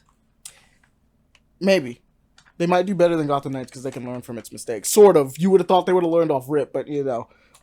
Yeah. The worst case scenario, they just fixed the UI because everyone talked about how shitty the UI looked. And that's it. It just worst case UI, scenario, the game is the exact same and they fixed the UI and it's like, oh. 10 out of 10 game, we'll play anything. Again. They delayed it for months on end just to fix the fucking UI. Which that would still take some time. It would. Admittedly. It would. But yeah, my guess is definitely they're just gonna rip out the I hope for the rework of everyone. Chances are they're just gonna rip out the live service mechanics though, which sucks, but they'll be gone, so it's cool, right? Like it'll be gone. It's better. The game will be better for it. It won't feel as scummy. Yeah. It won't feel as the game scummy will legitimately feel better for it. So, yeah. What is another one we should mention? Oh, go ahead. One that caught my eye is Oni. The Road to the Mightiest. Road to the Mightiest Oni. And what gets me on this one is the music. There's just a little peaceful kind of chimey music that has it to it, and then just the gameplay too. It's kind of cutesy, and has a little bit of beat 'em up going on too. So. Okay. For me, it's how it plays off the Legend of Momotaro. Like, oh, Momotaro's the villain in this one. Like, okay. Oh yeah, for sure. Mm-hmm. We mentioned it before. We should probably continue to mention Romantovania. We probably shouldn't skip over that one. Yeah, that one is very intriguing. It's a dating sim Metroidvania game. What a strange combination, but it needs to be done. It is a very. There's a very large pumpkin chested. And I'm not lying, it's two pumpkins. No, it is two pumpkins. Yep, pumpkin-chested lady. Which... Interesting, as always. Very interesting. Also, we should probably talk about paint. So, yes, I wanted to talk about that one because off the rip, based off the thumbnail and everything, paint, Owen Wilson dressed up like Bob Ross. I'll tell you this right up front, that is not a Bob Ross movie. Yeah, that's the weirdest part. It's truly sad. Yeah. But it's fine. It is its own original story of the painter who thinks he's hot shit in his town until hot shit in number one town, pretty much being the best public television painter in the state. Until someone else comes on, who's younger, more popular, and just has pretty much a life crisis over this and all that such. Like, okay. I mean, it still looks fun. It's really entertaining. I just kind of wish this was a biopic for Bob Ross because that's what it looks like. Yeah. And I think that would have been cool, honestly. I need to mention this before we go anywhere. Gang of Sherwood. This looked cool. I'm mad that this looks like another game that I thought it was something else was gonna be. That's crazy. This game looks like what was the name of the game that just died? Dark Alliance? No, the one that just died. by Platinum. Oh, Babylon's Fall should have been this. Should have just been this. Because from what I could tell in this, it's just a co-op action game, right? What's the game? It's Gang of Sherwood. Gangs of Sherwood. Yeah, it's just co-op action. Co-op character action almost. It's close. It's really close. I gotta one? get in there. Gangs of Sherwood. Gangs of Sherwood. Oh yeah. I'm looking at it and I'm like, this is what Babylon's Fall should have just been. It should have just been a 4-player co-op game in which you beat the shit out of things like this. And called it a day. Tried to make it a live service. The thing that this is one of mine I'm a little bit skeptical about, because a game like this, that Babylon's Fall failed in a different direction, but the game that was built similar to the Gangs of Sherwood and Babylon's Fall that fell in another direction was D&D Dark Alliance. Yeah, but D&D Dark Alliance was just bad. Mm-hmm. Like, it just wasn't good. Like, it wasn't designed very well, actually, just straight up. No, and that's my concern about this, because I'm wondering if they are able to actually, if they get the balance right, and it doesn't feel like, oh, all 4 players are ganging up on the boss and his health takedowns in less than 10 seconds. I feel you. I didn't see Oni. This is very good. I feel you, but I think they already kind of got it down to a T And that by music simply is having very good. like the right amount of like attack patterns that are happening. Like reaction is a huge deal. So like for instance, when Platinum did the Ninja Turtles game, right? Yeah. The biggest problem was like, yeah, you jumped the enemies and they became like bullet sponges a little bit, but like they didn't react to you, not really, and that was lame. So like one, you can definitely stun and juggle people. Bosses seem to be moving around a lot. Like they are trying to jump them in this instance, right? Like there's footage of them fighting a boss in this, and like the boss is doing stuff. Like it's not just sitting there taking it. It's moving about. I guess when making a boss against multiple enemies, like multiple people, you should probably give it armor, and not like 1 hit of armor. Maybe like 5 hits of armor. Sometimes you could break it, or certain moves just have invincibility, or like they can't be staggered, right? As opposed to not so much invincibility, but just you give them something that like allows you to be like, hey yo, all you are just around me, get off of me, right? And it could do that whenever it's like surrounded. That's just me thinking from like a game design perspective. Like just you don't want them to be you don't want your characters to just, or players to just be jumping your bosses. You want them to be figuring them out. So you give them a mechanic that makes them get off of them, right? You gotta, maybe they get a shield that makes them invincible for a while, and then they're able to do something. AoE stuff and or like that. Yeah, they have like AoE that does a lot of damage, so you have to back off, and then like they'll focus somebody super hard immediately.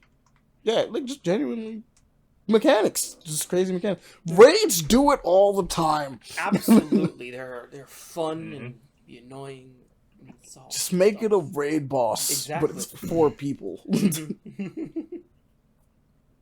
Which is cool. I mean, it just doesn't have to be a sponge, but you know, that's fun. You can do it. I think, is there anything? I guess I wanted to mention Maid Seeker a little bit. I thought this was cool because, well, okay, honestly, it is fucking Kratos. yeah, but like I wanted to mention it mainly because like League of Legends has been putting out more games that are just anything that's not League in their world. I want to talk about because I like their world, but like fuck League. No, yeah, I understand that. I understand that completely. But I mean, it plays a lot like what's it called? It plays a lot like Hades because it's such a camera angles like. And everything. So like Maid Seeker looks kind of fun. I'll admit, I don't actually know the champion that's being used in this. Does anyone know what the champion is in this one? In Maid Seeker? Because I don't think I've ever seen them. Well, they do. There's a rotation thing, unless it's like a recent champion or whatever. Well, yeah, I just never seen this champion before, so that's why I'm like, I don't know who he is, but you know, he's Kratos. Maybe. It's a crit, yeah. So I'm down to kind of see that one. I guess we'll ask anything else you guys want to mention before we go on to keep an eye on. Did you want to talk about Exoprimal? Depends. Fun. Yeah. It does look fun. The open beta is coming up. Guys, get ready for that. If you want to shoot dinosaurs with everybody, come through. Just it's coming out March 17th? Yeah, March 17th. 16th. 17th and 19th is the beta. and the official release is in June, I think. As Yeah. well. So June's gonna be an expensive month. you want to be a mech? Well, yeah, you want to be a power suit, I guess. More, is it a mech or a power suit? I think this is more of a power suit than a Power mech. suit. It's more of a power suit, Anthem style, Yeah. really. See, that's the problem. When we say Anthem style, it makes me cringe. But Anthem was cool, but it sucked. It's weird. Anthem was cool, but it just was ass. Yeah, how disappointing that game was, man. Mhm. So excited. All right. Yeah, Exo Primal is a thing. Be excited for dinosaur shooting. Cool. Waves and waves, dinosaur Waves and shooting. waves. Mhm. All right. So here we go. Keep it on. Let me copy paste for you guys. Control C, and then into the Control V. Because I got to do this so that you guys can be surprised when I actually show it to you. There you go. Control V. There it is. First up, let's go check this out real quick. Yeah, we have oh yeah. This is why. So we have I actually don't know how to pronounce this name. Valdim? Or Vadim? Vadim. Where'd you put it? Vadim. Vadim. It's in the thing. It's literally on the docket, sir. Oh, fuck off. 3D. Yeah, it's on the docket. $150 commission your character with idle animation, any sign, OC type. What to make free? Yeah, they're doing Okay. commissions currently, but It's oddly like. gotta like the art though. That's the deal. Yeah, it's pretty. These are cool. all 3D models that look 2D and animate 3D model actually kind of pixel amazingly. Genuinely. Oh, all on and V. Jiggly, it's cute, kind of animated sexy. Yeah, no, I mean see it's like- full on I see animation where the and a market 3D comes model, in. so you know. I don't blame you. Yeah, This is a Gender witch vet blade. Alex Mercer here. Oh, it Yeah, is. Gender Okay, vet you're Alex right. Mercer. Yeah. Okay, I see it. Prototype girl. That's fun. It reminded me of Witchblade off Rip, though. I'm not even gonna front. That's a cool design, though.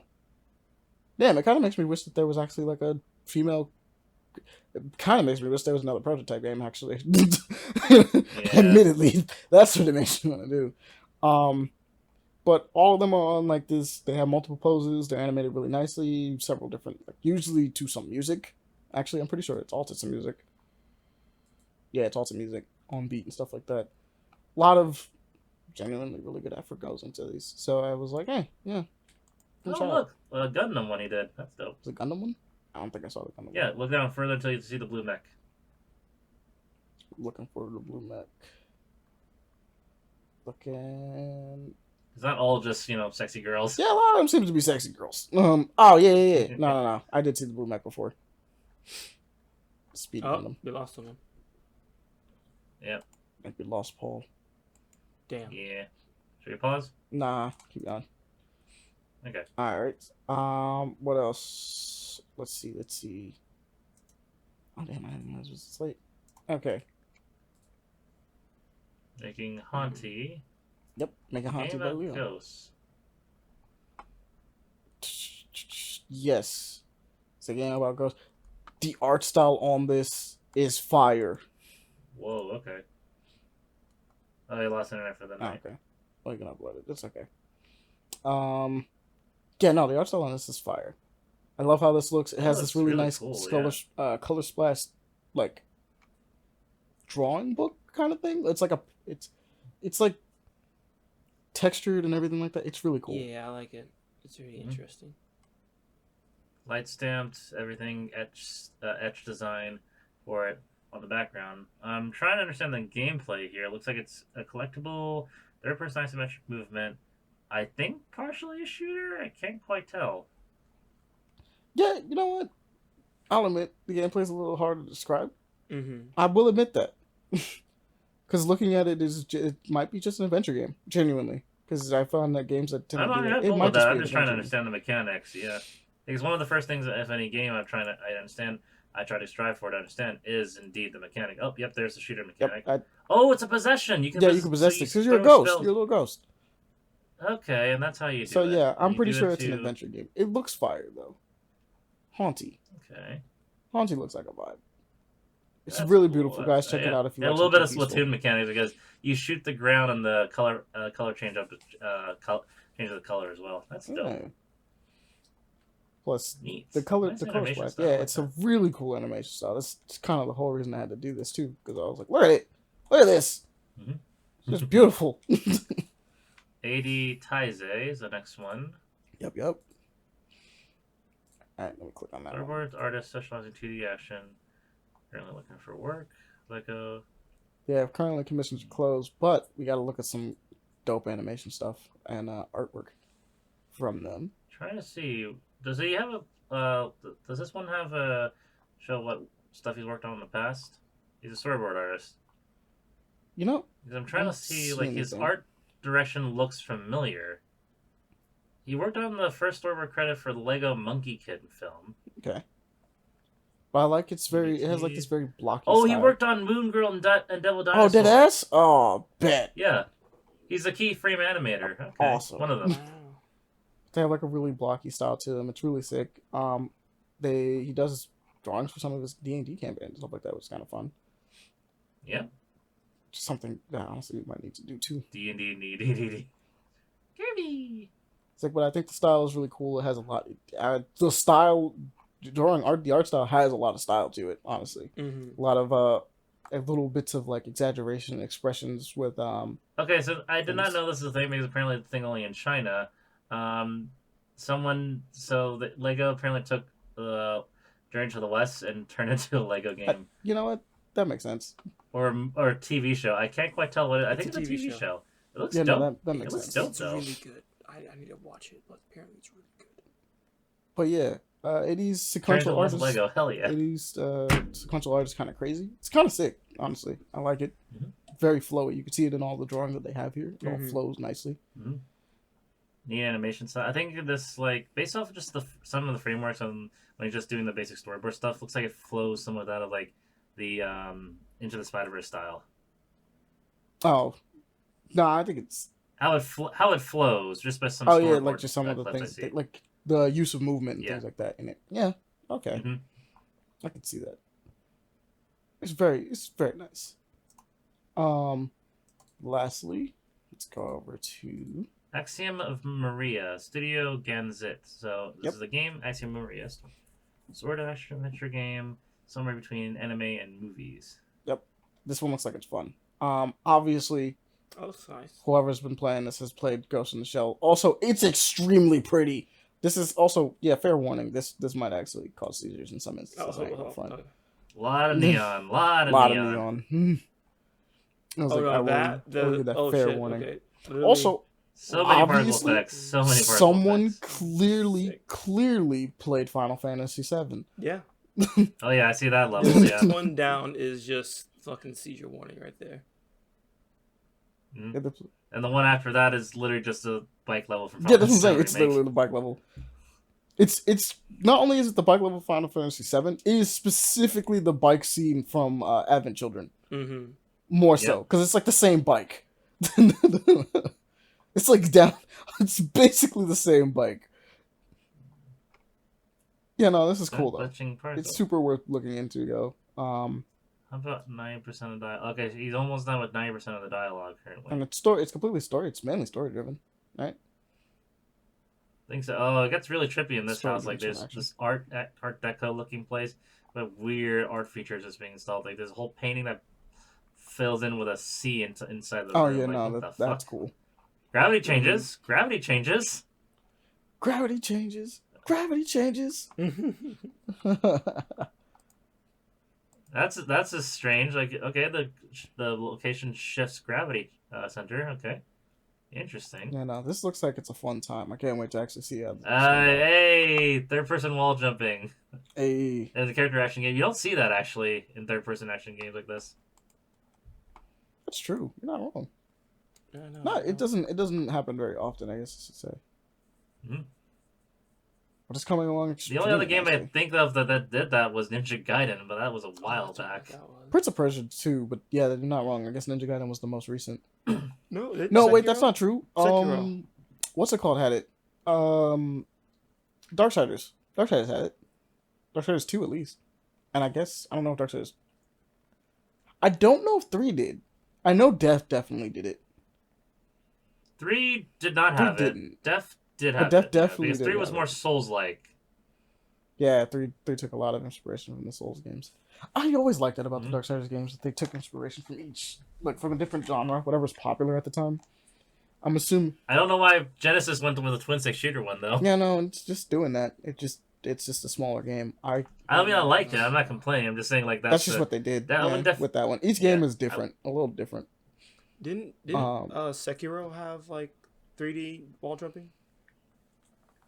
It didn't have wall jumping. It had the grappling, but it didn't really have wall jumping. Yeah, no, you could jump though for sure, but I don't know about. You can jump, but you didn't like hop back and forth between walls. I know there was like moments. They had like moments, but it wasn't like actual wall jumping. Mm-hmm. That was like actual mechanics of reversal. But I wonder, like, okay, is this destructible environments? No, it's just placements of the landscape and how you navigate through it. Okay. And you can reflect bullets that way. Yeah, no, I was looking at the bullet reflection stuff. That looks crazy. Reminds me a little bit like they inspired from the mechanic of Metal Gear Rising, but instead of like slicing enemies into different little bits, you can slow down time and accurately reflect bullets back at which them. is cool. Which is a neat mechanic. Really what a neat mechanic. That's neat. That's super cool. But without further ado, guys, we're gonna bring this episode of Pixel Action to a close. Alright guys, so here's the deal, as we usually do. I guess I have to say this first. So, thank you to Oxen, or Onyxen, my bad, who made us our lovely new intro. I hadn't shouted out the first one, but I need to shout it out for sure in this one, because it'd be a shame to continue on without doing it. So, please, go check them out. Go look at their stuff. They have a ton of music on YouTube that you guys can check out for sure. Thank you, Oxen. Thank you very much. Onyx. Thank you, Onyx. Onyxen. Sorry, my apologies. Onyxen or Onyx? It's spelled Onyx, like Onyx, Xen. So like Onyxen, I guess. Onyxen, like the stone, and then like oxygen. It's kind of like the two slammed together. But really appreciate the super dope outro and intro that we're gonna be having now. That's gonna be our whole thing for the new season. Let's go. Also, special thanks to Seth Red again. Gonna just shout him out as well for giving us our brand new banner that we're gonna be having up. That's got finished and now done. So it's all perfect for season 3. We're gonna enjoy that. But as you guys know, the usual deal is, hey, so if you want to send us a question that we can answer on the podcast for us to look at, things like that, or just let us know about things, you can hit us up on paperplayaction@gmail.com. That is paperplayaction@gmail.com. Also, if you want to go follow us on our Twitter, where we have updates and we're constantly showing you guys different things like games and stuff like that, giving you constant things on little indie games, stuff that exists, as well as updates on the show and things of that nature. And just sometimes we announce or find announcements and tweet them out first there and then talk about it later on the show. You can go to paper_action. That is on Twitter. So paper_action. Anything else after that is, hey, so if you want to support the show more so than anything, you can just spread the love, tell people about it. We don't pay for any type of advertisements, so by all means, just let other people know. And if you'd like to support the show, maybe monetarily or something like that, you can always give us a tip about the Koji, or go to our Twitter, and we also have a tip jar there. We also have the Cash App if you want to do it that way. So that was just Paper Play Action. We need the money. Stop begging. It's only if they want it. It's only if they want to. Stop being desperate. I'm joking around. Like, there's no pressure. No, I know. Is absolute They know pressure. Yeah, absolute pressure. Leon here just recently became a father. Just found out, so we gotta make sure to get. Wow, I that's I didn't know crazy how that amount of happened. war. Wow. There you go. Animal Kingdom's weird sometimes. He needs money to pay for the abortion. It'd be like that, I guess. Good thing lions eat their own children sometimes. Wait, what? Obviously, this guy doesn't care. I didn't even know that was a factoid about lions. I feel like that's incorrect. Lions. Well, not lion. They don't eat their own children, but other competing lions will kill their competitors. Yeah. And they're considered offspring. I do know that part. But that being said, now you have your animal factoid for the day. I'm sorry, guys, but Nature is wild. Damn, nature, you scary. Yeah. Be like that. You beat me to that shit.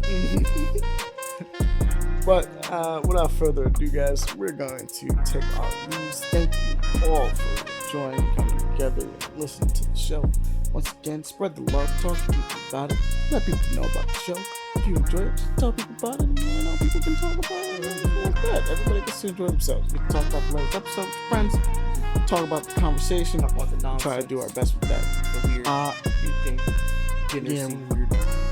Degeneracy, honestly. But Nothing but degeneracy. But without further ado, we will catch you all next time. See you guys. Good night. Bye. Good night.